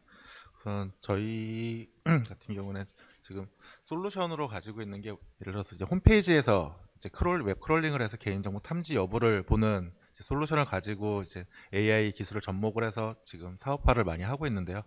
뭐 아직 그렇게 막 시장이 확 열리지는 않았는데 그 필요성이나 이런 부분들에 대해서는 많이 공감을 해주시고 좀 많이 움직여 주시는 것 같습니다. 근데 아직은 뭐 시장이 다 열렸다고 보기는 어려울 것 같고요.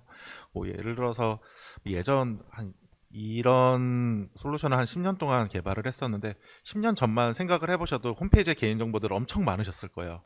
주민등록번호나 뭐 이런 부분들이 부수기수로 많이 나왔는데 요즘에는 잘 안 나옵니다. 그거 이제 다 의식들도 많이 이제 올라오셨고 그래서 안 나오는데 이제 거기서 이제 뭐 이미지나 사진이나 뭐 스캔 파일 이런 데에서도 이제 개인정보가 많이 올라오고 그리고 이제 그 영역을 넓히는 부분들을 이제 AI로 활용하기 위해서 그런 부분들을 제안을 드리고 공공기관들에서도 많이 지금 검토를 해주고 계시는 상황이고요. 그리고 뭐 지금 공공기관 같은 경우에는 이제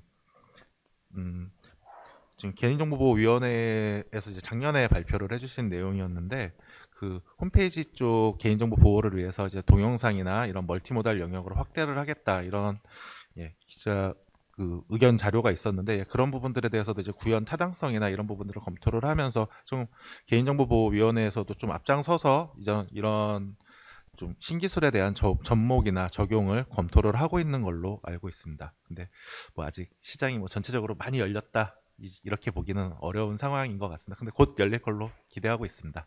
네, 이상입니다.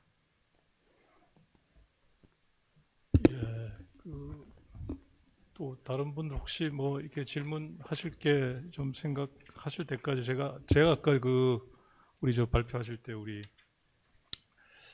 아까 디스커션 뭐 이렇게 있었잖아요. 정책 제언 같은 게 좀 있었는데 아까 좀 시간이 짧아서 그냥 빨리 좀 마감하신 것 같아요. 거기서 뭐 이렇게 한두 가지만 더 한번 부연 설명할 게 좀 없으신가요? 여기 보니까 준비를 많이 오셨는데 우리 슬라이드 보면 26번, 27번 뭐 이렇게 보면은 굉장히 심혈을 기울여서 작성하신 것 같은데 아까 좀 시간이 좀 없었던 것 같아요. 이 중에서 혹시 뭐 한두 가지 진짜 오늘 보위원회 위원장이 부위원장이 다 와 계시고 그러니까 한번 이제 중요한 거 한두 가지만 좀 한번 제안을 한번 해보시죠.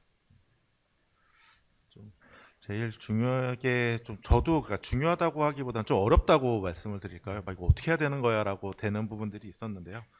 일단 그 개인정보 이제 우리가 AI 모델을 이제 개발을 해서 하게 되는데 대개는 AI 모델 같은 경우는 민간 기업에서 자체로 모델을 개발을 하는 경우는 거의 없습니다. 대개 오픈되어 있는 모델을 이제 학습 데이터를 적용을 해서 학습을 하는 경우가 대다수일 건데요. 그러면은 법률적으로 이거는 변호사분들 되게 많으신데 법률적으로 저희는 그러면 이게 사용자가 되는 건지 이게 생성자가 되는 건지 이런 부분들에 대한 좀 법적 해석이나 이런 부분들이 어떻게 될지하고 이제 이거에 대한 정책의 방향성 이런 부분들이 좀 많이 좀 논의가 되었으면 하는 부분이었고요. 그리고 이 모델 자체에 대해서도 이 모델 자체에 실제 학습 데이터가 들어가는 영역이기 때문에 이 모델을 데이터로 봐야 될지 아니면은 이걸 알고리즘으로 봐야 될지 이런 부분들에 대한 좀 많은 고민이 있어서 그래서 이 발제 의견으로 한번 제시를 해봤습니다. 이 위원님들 중에 누가 답변을 해주실 분이 있을 것 같은 생각이 듭니다. 우리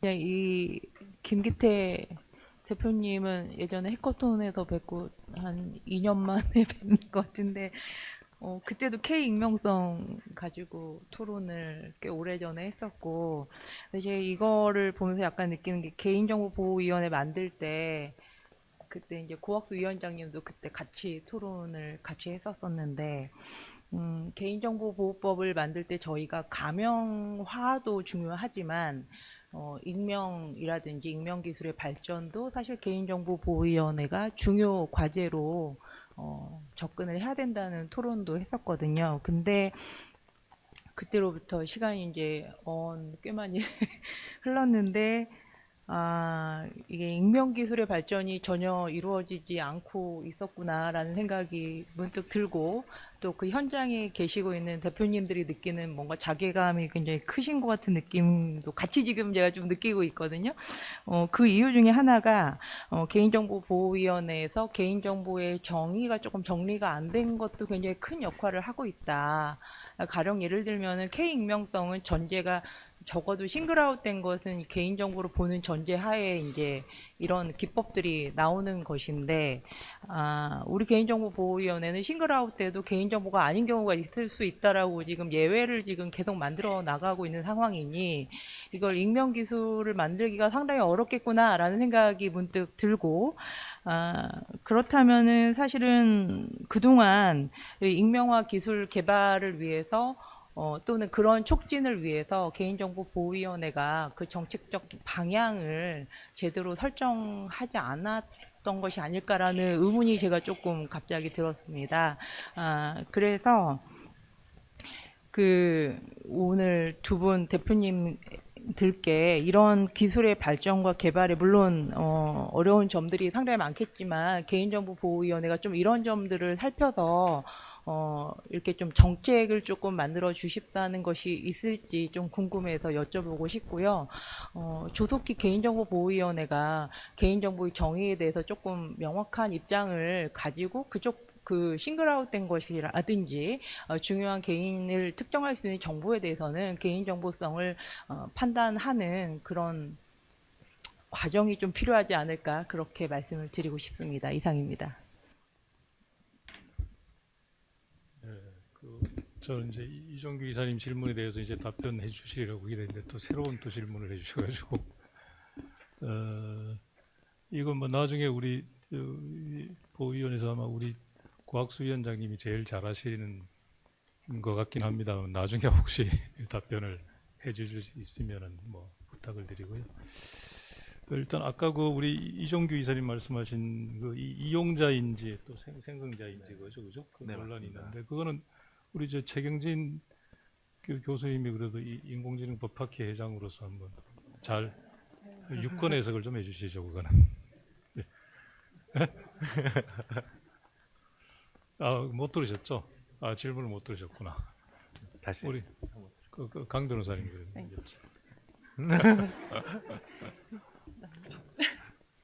예. 네, 제가 그 AI 프라이버시 팀장으로 있는 구민주라고 합니다. 제가 지금 하고 있는 일이랑 좀 관련이 있는 질문이라서 답변이 될지 모르겠지만 이제 말씀을 드리는데요. 저희가 현재 이제 AI 생성형 AI를 뭐 개발하고 뭐 구매를 하든 도입하든 어떤 식으로 적용하든 정말 다양한 그런 이제 양상들이 있을 수 있는데, 그때 이제 그 생성형 AI 주기에서 어떤 개인정보 이슈들이 있고 또 어떤 점들을 고려해야 되는지 그런 것들을 좀 정리를 해서 지금까지 저희가 했던 뭐 다양한 정책들도 있고 뭐 처분한 것도 있고 그다음에 뭐 다양한 사례들이 있기 때문에 그런 것들을 녹여내서 이제 안내서를 하나 마련을 하고 있는데요. 그게 이제 곧 아마 좀 공개가 될 거라서 제가 한번 좀 이사님께 자문도 좀 구하고 그런 노력을 하고 있습니다. 그래서 아마 말씀하신 게 지금 이제 개발하는 거는 처리자로서의 아마 지위에 있을 건데, 그거를 이제 오픈 소스로 개방된 거를 가져다가 데이터 추가 학습하는 경우, 그때는 어떤 그렇죠. 지위에 있는 거냐, 뭐 이런 질문이신 것 같아서 그런 경우에도 데이터를 처리한다면 사실은 개인정보 처리자에 저는 지위 있다고 보고 관련된 좀 안내서 마련하고 있거든요. 작업하고 그럼 있다는 점. 처리자가 2명이 되는 거죠. 모델을 만든 사람도 처리자가 그쵸, 되고 그걸 응용 서비스로 맞습니다. 만든 사람도 처리자가 네네. 되고. 네네. 네네. 개인정보를 처리한다면 아마 그 지위에 있다고 저는 보고 있고요. 그리고 아까 모델, 그러니까 AI 생성형 AI 모델이 데이터냐, 뭐 이 질문도 하셨는데, 사실 그것도 저희가 늘 이제 좀 고민하고 있는 영역이고, 그거는 제가 볼 때 국내뿐만 아니라 국제적으로도 아직은 확립되지 않은 좀 여러 가지 이견들도 있고 그런 영역이라서 그 부분은 아직 조금 논의를 지켜보고 좀 봐야 될 것 같습니다. 이상입니다. 감사합니다. 예. 강태욱 의원님.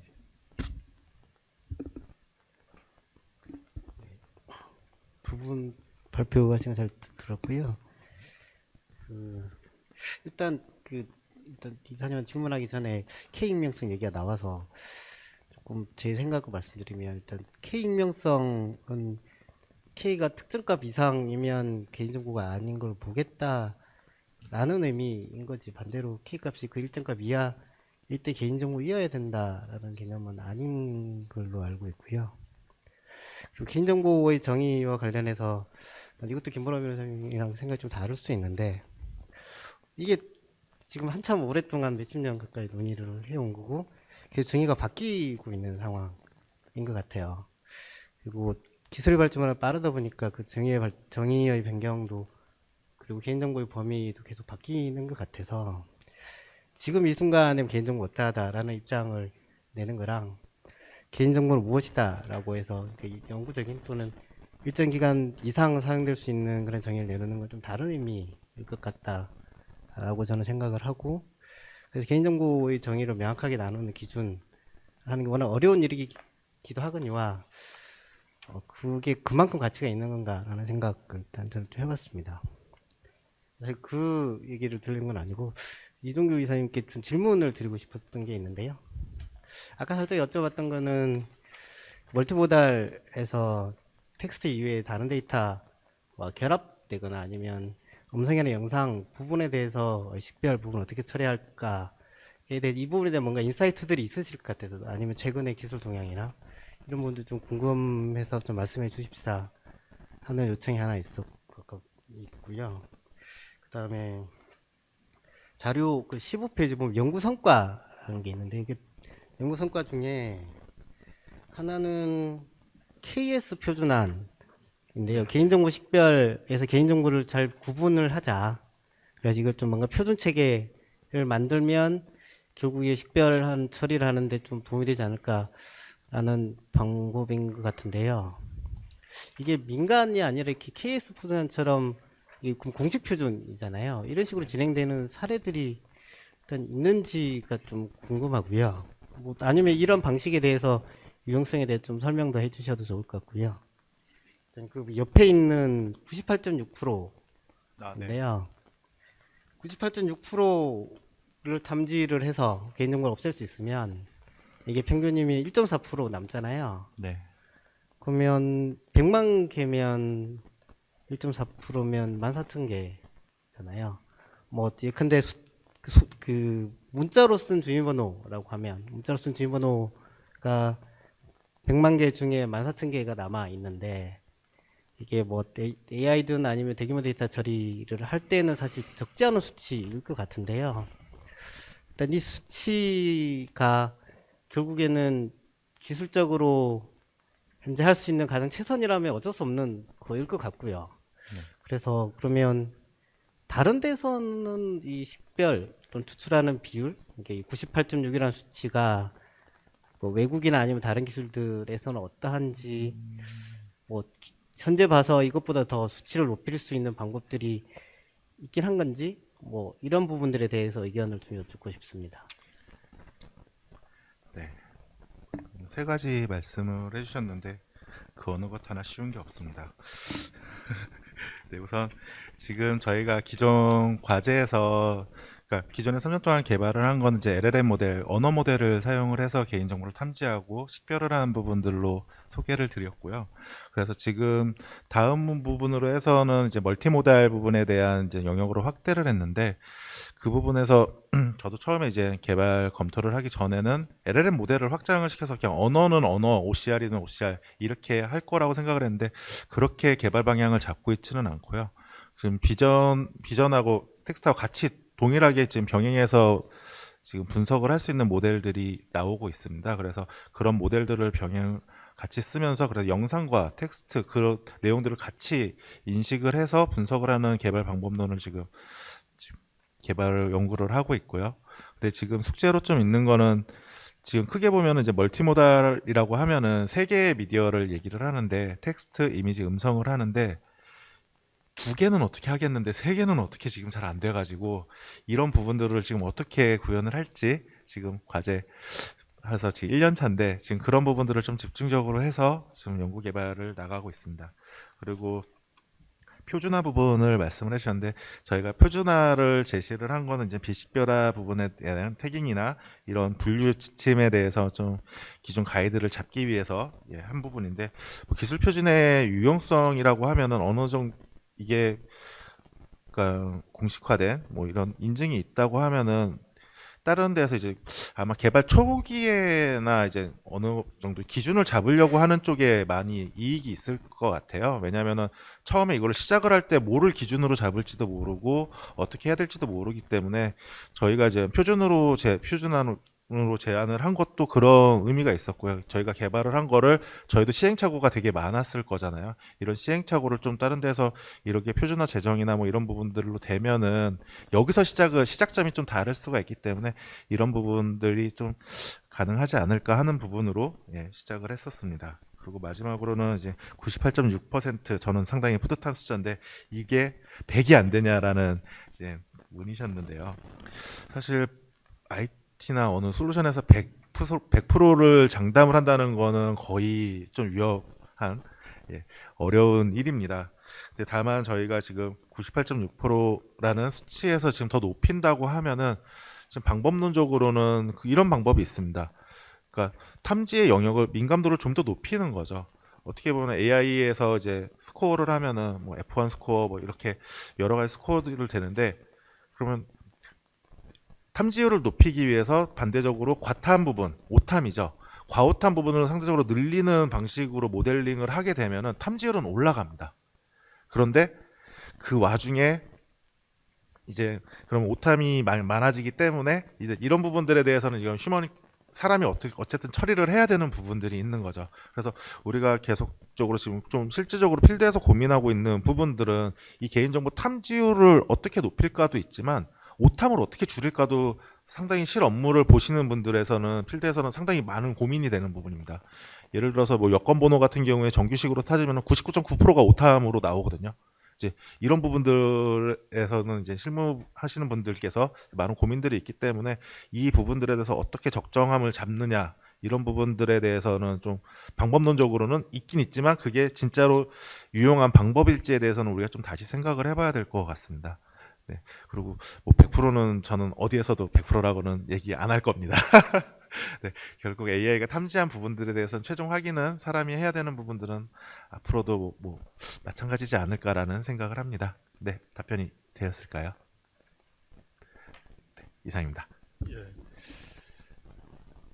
답변이 됐습니까? 100%가 안 돼 또. 뭐 제가 100% 돼야 된다는 취지는 아니었고요.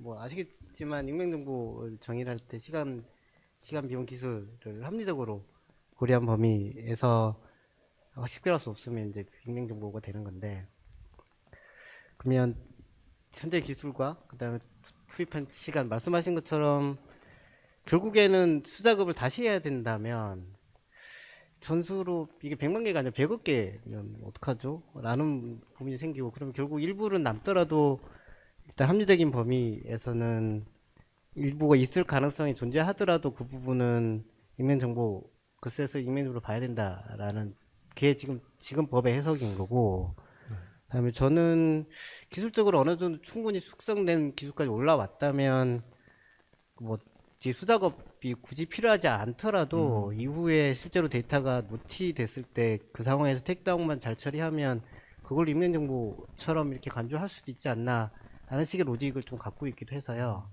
그래서 근데 그러려면 전제는 기술적으로 이걸 돌렸을 때 98% 정도를 찾는 게 최선이다라는 게 사실 전제가 돼야 되기 때문에 그래서 여쭤본 거였습니다.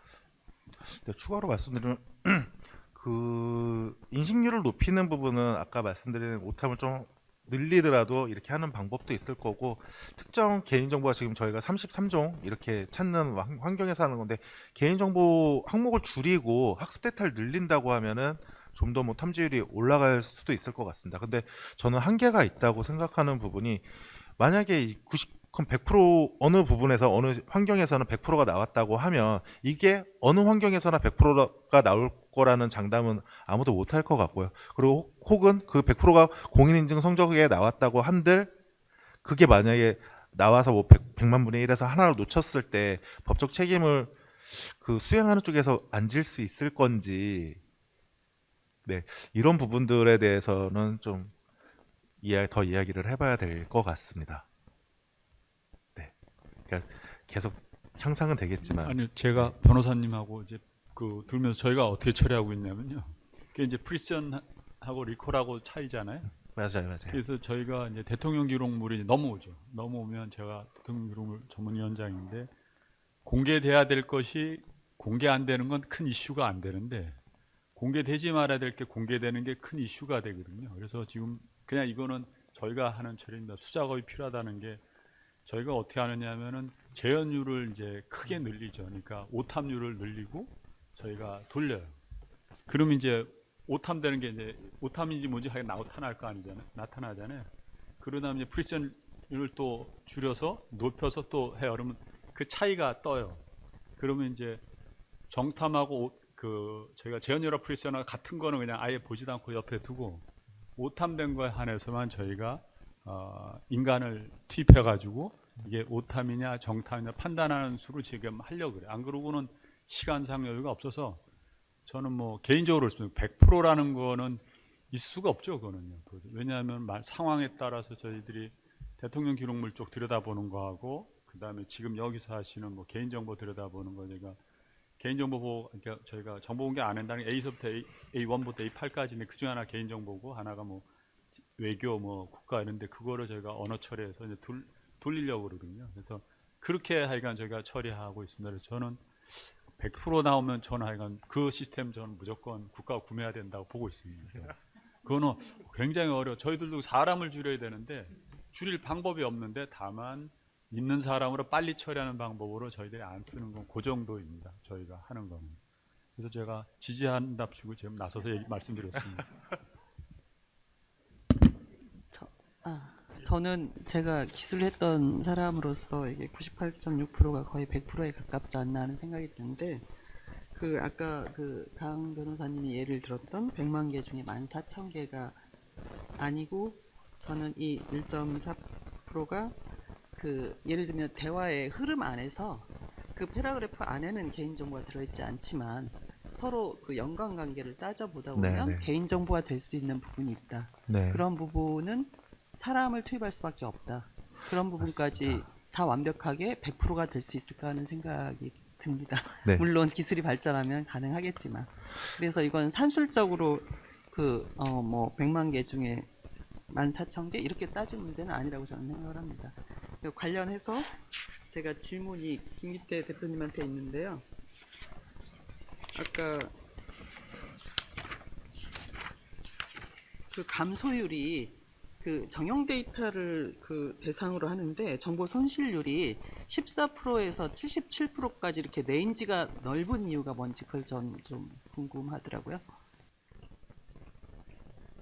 네. 정형 데이터를 대상으로 한다고 그러셨죠. 정형 실시간 데이터를 대상으로 한 건 맞고요. 일단 그 지금 말씀하신 부분이 제가 아까 처음에 말씀드렸던 답변하기 어려운 부분이어서 왜냐하면 제가 테스트나 이런 부분에 직접적으로 참여를 하지 않았고 그래서 제가 답변을 드릴 수 없어서 제가 연락처를 하나 알려드릴 테니까 아니 김 교수님 연락처는 알고요. 네. 김 교수님께 여쭤보라는 얘기신 거죠? 네, 그게 훨씬 더 정확한 답을 들으실 수 있을 것 같습니다. 그 이제 실시간이 중요한 건 아니고 정형 데이터라 하면 데이터의 양식이잖아요. 네. 그랬을 때 이렇게 레인지가 넓어야 되는 이유에 대해서 저는 조금 이해가 안 돼서. 그러니까 그 일반화를 하고 그 일반화를 한 거를 이제 그 거리를 계산해서 그 거리가 처음에 원 데이터와 그다음에 만들어진 데이터의 그 거리의 차를 이제 계산을 하잖아요. 그게 이제 좀 더 가깝게 거리가 만들어졌다. 뭐 이렇게 보시면 될 것 같아요. 제가 질문을 따로 하겠습니다. 네, 감사합니다. 네, 안녕하세요. 소비자와 함께 황다연 변호사입니다. 먼저 김기태 대표님께 먼저 여쭤보고 싶은 게 이제 그 발표 자료를 제가 열심히 잘 읽었는데 그 제목이 지워져 있는 거는 이제 제목을 비식별화 하신 것인지 제목이 전체적으로 다 지워져 있어서 그래서 제가 이제 보면서 제목을 비식별화한 거에 대해서 그래서 정보로서의 가치와 이제 개인정보 보호의 균형점이 어느 정도가 돼야 될까에 대해서 좀 이제 고민을 하면서 봤는데요. 이제 그 방송 같은 경우 이제 앞에 발표하신 내용과 이제 두 번째 발표 내용이 두 개 다 연결이 될 수가 있는데 그 실시간으로 이제 방송에 이제 뭐 뉴스 화면 자료 화면으로 나간다거나 이제 뭐 해수욕장에서 뭐 인파가 몰렸습니다라고 이제 영상 자료 화면이 나간다거나 할 때 그럴 때 이제 그 민원 같은 게 많이 들어오거든요 방송국으로. 이제 내가 지금 거기에 있는 게 촬영이 되면 안 되는데 내 얼굴을 촬영해서 방송에 내보냈다. 뉴스 화면에 나와서 나를 알아보고 누가 전화를 했다. 이런 식으로 이제 이제 민원이 제기가 되고 뭐 내려달라 이렇게 뭐 청구를 하는 경우도 있고요. 이제 그런 경우에 이제 이렇게 실시간 비식별화라든지 뭐 이런 비식별화 기술이 많이 이제 이용이 될 수 있을 것 같은데 그런 경우에 또 이제 반대로 그 요즘에 딥페이크 영상에 대한 문제점이 굉장히 많기 때문에 이제 이런 부분에 대해서 이제 비식별화를 통해서 아까 전에 이제 여기서 영상을 잘 봤는 그 사진으로 보면 이제 다른 사람 얼굴처럼 이제 변조하는 형식으로 해서 뭔가 있을 법한 사람인데 그게 이제 AI에 생성된 이제 다른 사람인 것처럼 되는 이제 그 비식별화 기술을 적용을 하면은 사실상 그게 또 이제 딥페이크로 분류가 돼서 또 문제가 되는 이제 경계선이 사실 모호한 부분이 있다고 생각을 하고요. 요즘에 AI 규제라든지 뭐 이런 뭐 타기관 같은 경우에서도 이제 많이 하는 게 그 딥페이크 자기 동의 없이 자기 사진이라든지 영상을 이제 다른 사람 얼굴로 변조하는 것에 대해서 문제를 제기하고 이걸 금지를 한다거나 처벌을 한다거나 이거를 이제 문제 소송을 제기한다거나 이런 식으로 접근을 하고 있는데 이게 비식별화 기술이라든지 적용 문제랑 굉장히 충돌되는 부분이 있는 것 같습니다. 그래서 이런 경우에 예를 들어서 비식별화 때문에 얼굴을 전체적으로 이제 뭐 다른 쪽으로 이제 좀 싹 바꿔가지고 좀 더 다 이제 연예인처럼 바꾼다거나 할 때 이것이 이제 실질적으로 적용이 될 수 있는 것인지 그런 거를 이제 이용하는 이제 뭐 동의 없이 비식별화 하는 거기 때문에 그 동의 없이 그럼 자기 뭐 몸이라든지 얼굴이 이렇게 그러면 딥페이크 이용됐다라고 또 이제 주장하는 사람이 없을 수 그러니까 보통은 없겠지만 이제 아예 없다라고 볼 수는 없다고 생각이 들거든요. 실질적으로 지금도 많이 그런 이제 뭐 그거를 문제 삼는 부분이 이제 발생을 하기 때문에 그래서 그런 거에 대해서 이제 어느 정도 선을 가지고 접근을 해야 되는지 사실 저도 이제 어디 나가가지고 이런 거에 대해서 뭐 상담을 하거나 할 때 답변하기가 좀 애매한 부분이 있기 때문에 좀 여기서 좀 전문가분들의 의견을 좀 듣고 싶습니다. 네, 일단 그 딥페이크 부분에 대해서 말씀을 드리면은 일단 비식별화 얼굴을 바꾸는 비식별화 방법론은 제일 이제 원초적인 거는 리플레이스하는 거죠. 누군가의 사진을 놓고 누군가의 얼굴로 바꾸는 게 제일 원시적일 거예요. 그리고 지금 우려하신 대로 이런 부분이 이제 특정 개인을 가지고서 이제 학습을 하게 된다 그러면 그 얼굴이 나올 가능성이 있기 때문에 지금 영상에 대한 비식별화 방법은 그 사람 얼굴로 학습을 하는 게 아니라 이제 다른 방법을 사용을 해서 특정 개인이 약간 아예 학습될 때 원천적으로 그 특정 누구의 개인을 얼굴을 사용을 하지 않습니다. 그런 논쟁이 될 여지가 있기 때문에 네 그렇게 되는 부분들이 있고요. 근데 지금 뭐 개발을 하다가 조금 약간 의문이 든 부분들은 이제 우리나라 뭐 세계에 되게 많은 얼굴 있잖아요. 진짜 랜덤하게 우리가 아무렇지도 않은 상관이 없는 데이터를 가지고 그 누구를 생성했을 때 그게 누군가를 닮을 수도 있는 문제가 있을 건데 이제 만약에 그런 문제는 생길 수 있다고 생각을 하고요. 근데 그런 문제가 생겼을 때 우리가 그 검증을 해야 되는 거는 이 모델에 대해서 만들 때 방법론에 대해서 충분히 검증이 되고 이렇게 된다 그러면은 그게 법적 특정 개인을 사용했다고 하는 부분까지는 연결이 안 되지 않을까 하는 생각이 있습니다. 네. 그래서 이제 우려하신 부분으로 말씀 다시 좀 정리해서 드리면은 비식별화를 할 때 특정 개인의 얼굴을 활용을 하지는 않는 방법론을 사용을 합니다. 네. 조금 그 보충적으로 말씀을 드리면 그 사실은 사람 얼굴이 전혀 아니게 만들면서도 표정이나 이런 것들을 만드는 기법들도 굉장히 많이 있거든요. 페이스 마스크 기법이라든지 뭐 이런 기법들을 이용해서 적용하면 되는데 이제 그런 것들을 적용할 만큼 그 비용이나 이런 것들이 그러니까 뭐 예를 들어서 잠깐 해수욕장을 찍은 그 사진을 그렇게 처리를 하기 위한 비용이나 이런 것들이 과연 합리적이냐라는 문제도 고민해야 될 것 같고요. 그 다음에 지금 말씀하신 부분은 사실은 기술적인 문제라기보단 제도적인 문제라고 생각이 듭니다. 그러니까 기술적으로 사람의 얼굴을 전혀 알아보지 못하는 다른 사람으로 바꾸는 방법들은, 그러니까 뭐 딥페이크의 영역이 아닌 영역으로까지 바꾸는 기법들은 되게 많이 나와 있고요. 그래서 그런 기법들로 바꾸면 되는데, 그게 이제 그렇게 바꿨을 때도 그런 똑같은 문제 제기, 왜 내 얼굴을 네 마음대로 희화화했어, 뭐 이런 문제 제기들에 대해서는 결국은 제도에서 풀어야 되지, 그걸 기술로 풀 수 있는 부분은 아니라고 생각이 들어요. 그래서 그건 그 제도 쪽에서 좀 어떤 규칙이나 아니면 뭐 그런 것들을 정해서 정해야 될 부분이라고 생각이 듭니다.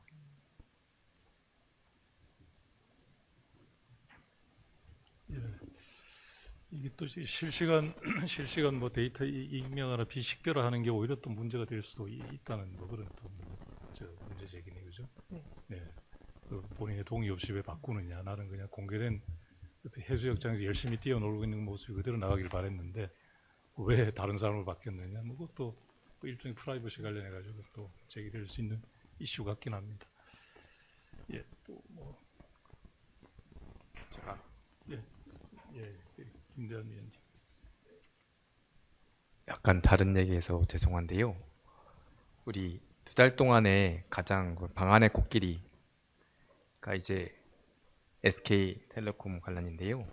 그 사건의 결론이라고 제가 생각하는 거는 이제 알고 보니 국가 단위의 해킹 조직이 수년 전부터 우리나라 인프라를 공격해서 뭐 수백만 수천만 건의 개인정보를 수집해 나가고 있더라라는 게 결론일 수 있는 건데요. 통신 인프라 이외에 나머지 우리나라 뭐 보급업지에 관련될 수 있는 걸 수 있고, 아니면 도로항만일 수 있고, 뭐 에너지 관련된 인프라가 있고, 이런 거에 대한 보호는 향후 어떻게 하면 좋을까요? 아유, 죄송합니다.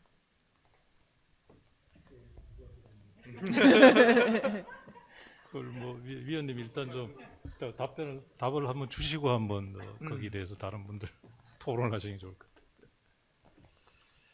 예. 저 아까 전에 좀 추가, 이게 사실 이거 이제 그 제식별화가 사실 금지되는 부분이 있잖아요. 비식별화를 한 다음 제식별화가 금지되는데, 실시간으로 이제 그 CCTV라든지 방법용 그런 영상에서 이제 비식별화가 필요하다라는 이제 예시로 들어갔었는데, 저는 이제 반대로 방법용으로 이제 부터 CCTV가 촬영이 되는데, 그럼 실시간으로 비식별화를 시켜버리면은 나중에 진짜 필요할 때 이거를 식별할 필요성이 있을 때 그거를 재식별화하는 게 그러면 이제 문제가 되지 않나. 왜냐하면 재식별화라는 것이 이제 그 안 되게끔 되어 있는 경우가 많이 있을 때, 원본은 따로 있고.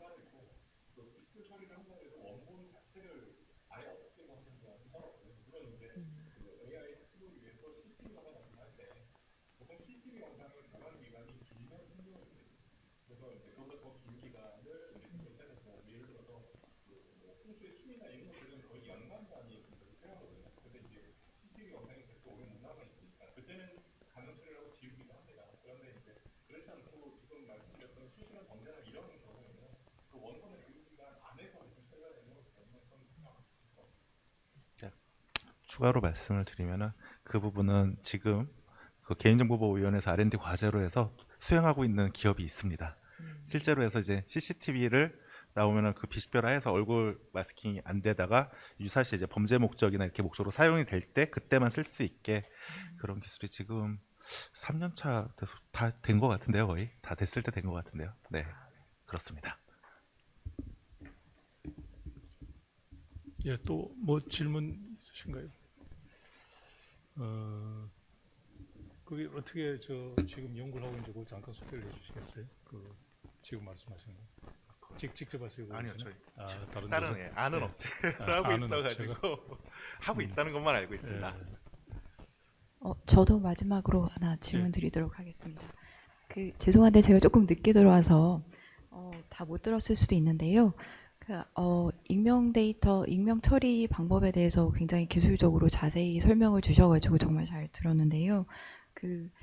들으면서 제가 처음에는 영상 정보 특히 자율주행 자동차 이럴 때 정말 유용하겠다 이렇게 생각을 했는데요. 그러고 나서 또 그 텍스트 정형 데이터 위주로 하신다고 말씀을 주셔가지고 네, 아까 변호사님도 이제 방송에서의 영상, 실시간 익명 처리 이런 거에 대해서 말씀을 주셨는데 이제 제가 좀 개인적으로 궁금한 거는 이게 텍스트 데이터 실시간으로 익명 처리하는 거 이미 한 두 군데 상용하는 기술이라고 말씀을 주셨으니까요. 어떤 니즈가 있는지 그리고 특히 지금 AI 기술 산업 발전 이런 측면에서 어떤 역할을 할 수 있는 기술인지 그런 부분에 대해서 조금 부연 설명을 주시면 좀 좋을 것 같습니다. 지금 뒤에서 질문 제가 앞에를 보고 답변을 드리겠습니다. 마이크가 앞에 있어가지고요. 네, 일단 우선 그 개인정보 비식별화 부분으로 이제 좀 하나 크게 두 가지 의미가 있는데요. 아까 지금 텍스트에서 지금 되는 부분들은 저희가 지금 3년 동안 개발을 해서 완료가 된 게 텍스트고 지금부터 이제 3년 동안은 이제 멀티모달로 해서 미디어를 개발을 하고 있어서 지금 상용화 부분은 텍스트 부분이 상용화가 된 거고요. 거기에 대한 니즈로 말씀을 드리면은 일단 크게 보면 이제 실시간으로 개인정보를 지우느냐 아니면은 그거에 대해서 이제 다른 데이터에 대해서 그 탐지 영역을 넓히느냐 기존에는 뭐 8종만 했는데 3종을 넓히느냐 이 크게 두 가지 부분으로 나눠서 봤을 때 이제 실시간성 같은 경우에는 지금 자동 채팅 프로그램 같은 곳에서 제가 실제 뭐 기업명은 말씀드리지 않겠지만 자동 채팅 프로그램들이 많잖아요. 이렇게 특정 텍스트를 넣으면은 그거에 대해서 리턴을 해주는 이런 부분들에 대해서 뭐 일정 기간 동안 데이터를 보존을 한다 그랬을 때 개인정보를 보존하는 것 자체가 좀 부담이 될 수가 있기 때문에 이런 부분들에 대해서 이렇게 아예 원천적으로 개인정보는 올리지 마라 이렇게 안내를 보내고 저장을 안 해버리는 거죠. 그냥 그렇게 하기 위한 목적이 하나가 있고요. 그리고 하나는 이제 데이터 탐지 영역을 넓히는 부분들에 대해서는 앞에서 말씀드린 그 개인정보 탐지 영역 홈페이지에서 뭐 개인정보 탐지 영역을 넓히는 부분 이런 부분들로 지금 활용을 해서 지금 사용 검토 중에 있습니다. 그리고 뭐 하나 더 니즈에 대해서 말씀을 드린다 그러면은 뭐 상담 콜센터나 이런 곳에서 이제 대화 내용을 꼭 저장을 법적으로 하게 되어 있는데 이런 부분들에 대해서 이제 개인정보가 있느냐 없느냐 저장하는 것 자체가 부담이 될 수가 있거든요. 이제 이런 부분들에 대한 안정성 처리 이런 부분들로 이제 니즈가 나와서 아직은 뭐 그런 부분들이 활성화가 되지 않습니다. 그런 니즈가 지금 나오고 있어서 지금 검증하고 지금 도입을 검토하고 있는 단계입니다. 네, 답변이 됐을까요? 감사합니다. 네, 이상입니다. 또 혹시 질문 있으신가요? 지금 이제 한번 마지막으로 한번 질문 받고 하려고 하는데요. 예. 그러면은 지금 저희들 이제 발표가 오늘은 좀 빨리 진행이 돼가지고 토론도 이제 많이 한 것 같습니다. 그래서 마지막으로 우리 고학수 위원장님 뭐 코멘트를 한번 들어보겠습니다. 이 분야에 워낙 뭐 가장 잘 아시고 계시기 때문에 좋은 답변이 되시리라고 생각합니다. 예, 부탁드립니다. 네, 오늘 뭐 현업에 계신 분들 말씀을 들으면서 뭐랄까 현장의 목소리를 바로 들을 수 있었던 기회였던 것 같아서 되게 좋은 기회였다고 생각을 하고요. 다른 한편 저희 위원회가 좀 더 분발해야 되겠다고 느낀 부분 하나는 어떤 거냐면 사실은 오늘 나온 얘기 또 질문 중에 일정 부분은 저희가 뭐 올해 작년 재작년 여러 경로로 나름대로 고민한 것들이 이제 담겨 있는 내용들이 좀 있었습니다. 그래서 뭐 가이드라인 해설서 그 안내서 뭐 이런 형태로 나온 사실은 정부에서 가이드라인 유형의 문건을 너무 많이 낸다라는 비판 시각도 있는데 그럼에도 불구하고 저희는 이쪽 영역 새로운 데이터 또 특히나 AI 관련된 영역의 데이터에 관해서는 가이드가 너무 많이 필요하다라고 생각을 하고 열심히 내고 있는 중인데 근데 내는 건 좋은데 내는 거를 또 이렇게 잘 알리고 현장에 있는 분들한테 잘 뭐랄까 소화될 수 있도록 하는 이런 노력이 더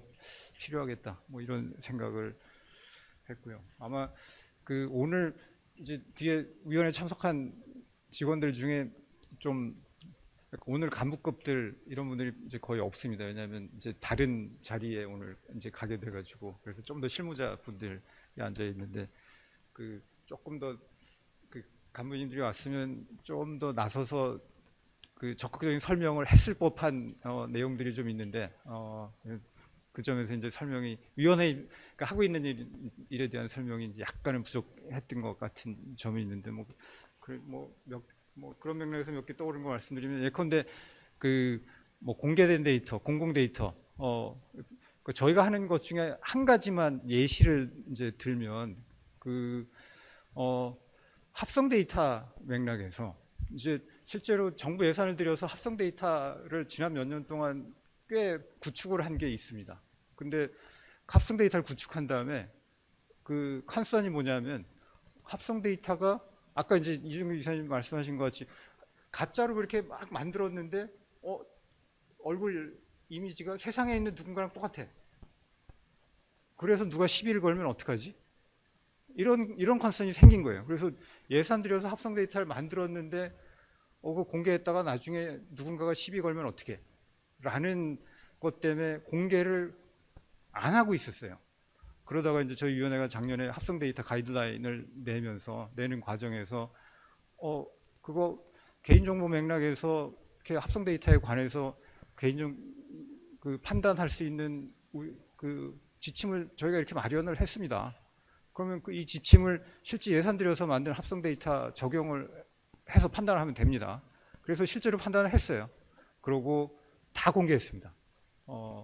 이제 그게 하나의 예시이고요. 그거 포함한 이제 여러 가지 작업들을 하고 있습니다. 예를 들면 세상에 수백만 장의 데이터가 있는데 그걸 하나하나 육안으로 확인해가면서 문제 없이 했는지 전혀 현실적이지 않거든요. 이제 이노베이션 존에 있는 데이터에 대해서는 이런 안전 장치가 있는 걸 전제로 샘플링해서 샘플에 대해서만 확인하면 되는 이런 식의 스킴도 만들고 여러 가지 이제 실제 현업에서의 고민점들을 이제 반영한 어떤 제도 같은 것들을 마련해서 이제 운영하고 있다. 이런 말씀 한 가지 드리고 두 분 말씀하신 것 중에 이제 저는 개인적으로 약간 뭐랄까 통계 마인드가 있는 사람이라서 예컨대 K 익명성 개념 이것도 이제 통계적인 아이디어가 밑에 깔려 있는 거고 좀 아까 이종규 이사님 같으면 이제 미탐, 오탐, 과탐 이런 거 말씀을 해주셨는데 사실은 현장에서 너무너무 중요한 개념이라고 생각을 해요.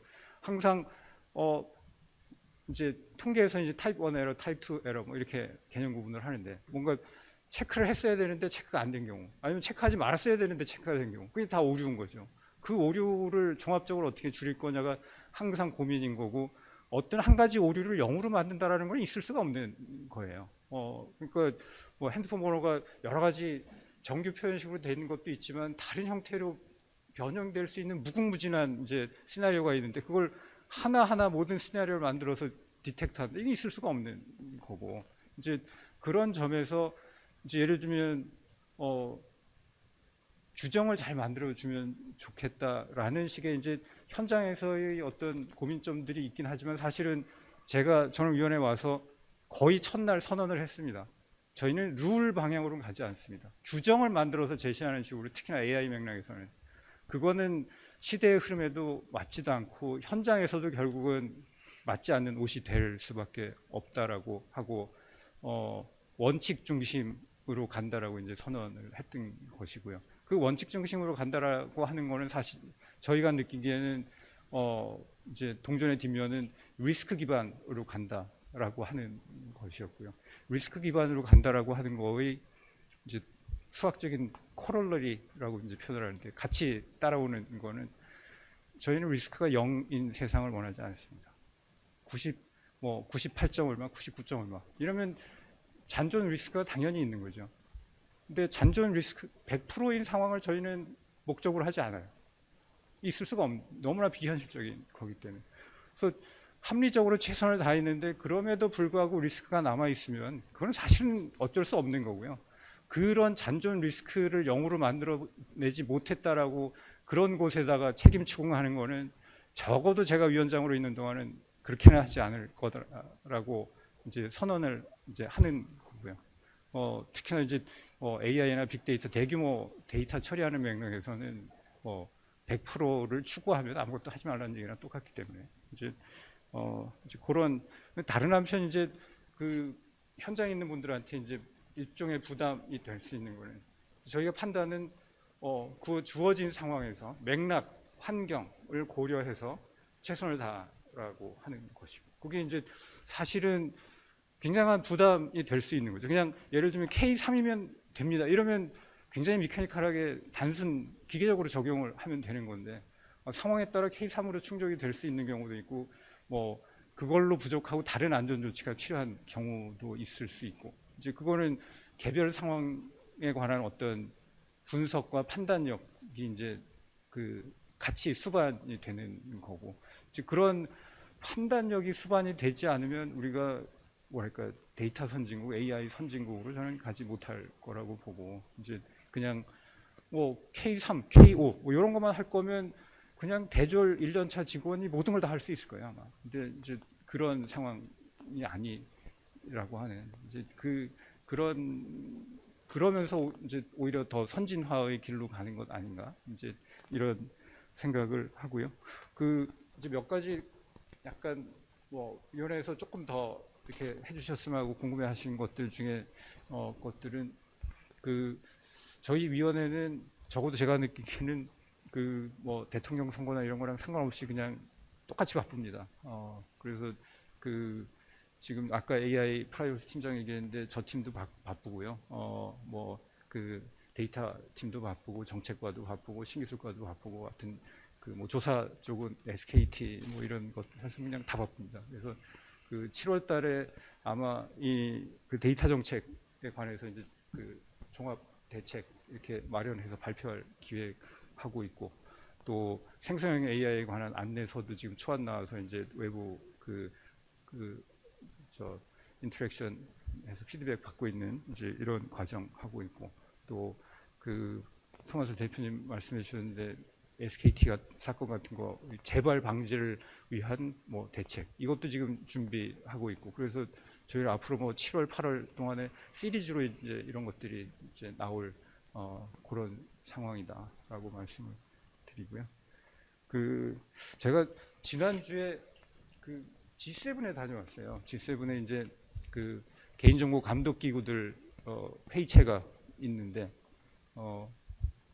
저 개인적으로 이제 너무나 이제 뿌듯하고 영광스러운 자리였는데 지난 몇 년 동안 어떻게든 거기 나를 초대를 하도록 좀 만들면 좋겠다라고 이렇게 뭐랄까 쿡쿡 찔러보는 작업을 하다가 드디어 이 사람들이 나를 이제 초대를 하는구나 이러고 이제 기분 좋게 다녀왔는데 이미 사실은 EDPB 이제 EU 맥락에서는 EDPB가 꽤 중요한 기관인데 EDPB는 G7이 그냥 북박이 실질적인 멤버처럼 그냥 당연스럽게 인식이 되는 상황이더라고요. 가서 보니까 제 개인적인 희망으로는 이제 EDPB 그 다음 실질적인 회원으로 이제 한국이 이렇게 그냥 인식이 되면 참 좋겠다라는 생각을 했는데 근데 적어도 이제 이번에 초대를 받는 밑에 깔려 있는 배경 중에 하나는 한국에서 이렇게 논의하고 저희가 고민하고 하는 것들이 G7 맥락에서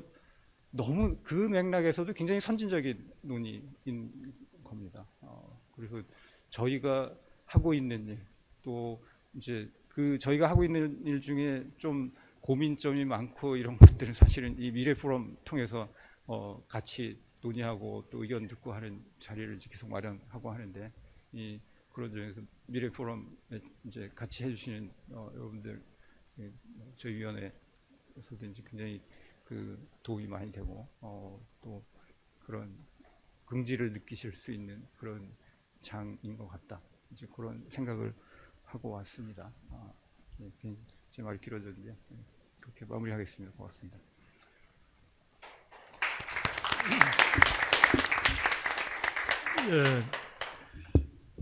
지금 뭐 위원장님께서 오늘 뭐 주제뿐만 아니라 여러 가지 이제 중요한 말씀을 많이 해주셨습니다. 마치 오늘 미래 포럼이 끝나는 것처럼 이렇게 말씀을 해주셨는데 다음에 4차 회의가 지금 예정돼 있습니다. 그래서 8월 20일 15시로 예정돼 있으니까 다 메모를 내주시고요. 그리고 여기 옆에 보면 책자가 하나 나와 있는데요. 2024년도 개인정보 미래 포럼 성과 자료집입니다. 이게 이제 작년에 한 해 동안 우리 이제 미래 포럼에서 다뤘던 걸 이제 요약을 해서 이렇게 적어놨습니다. 사진도 다 있고요.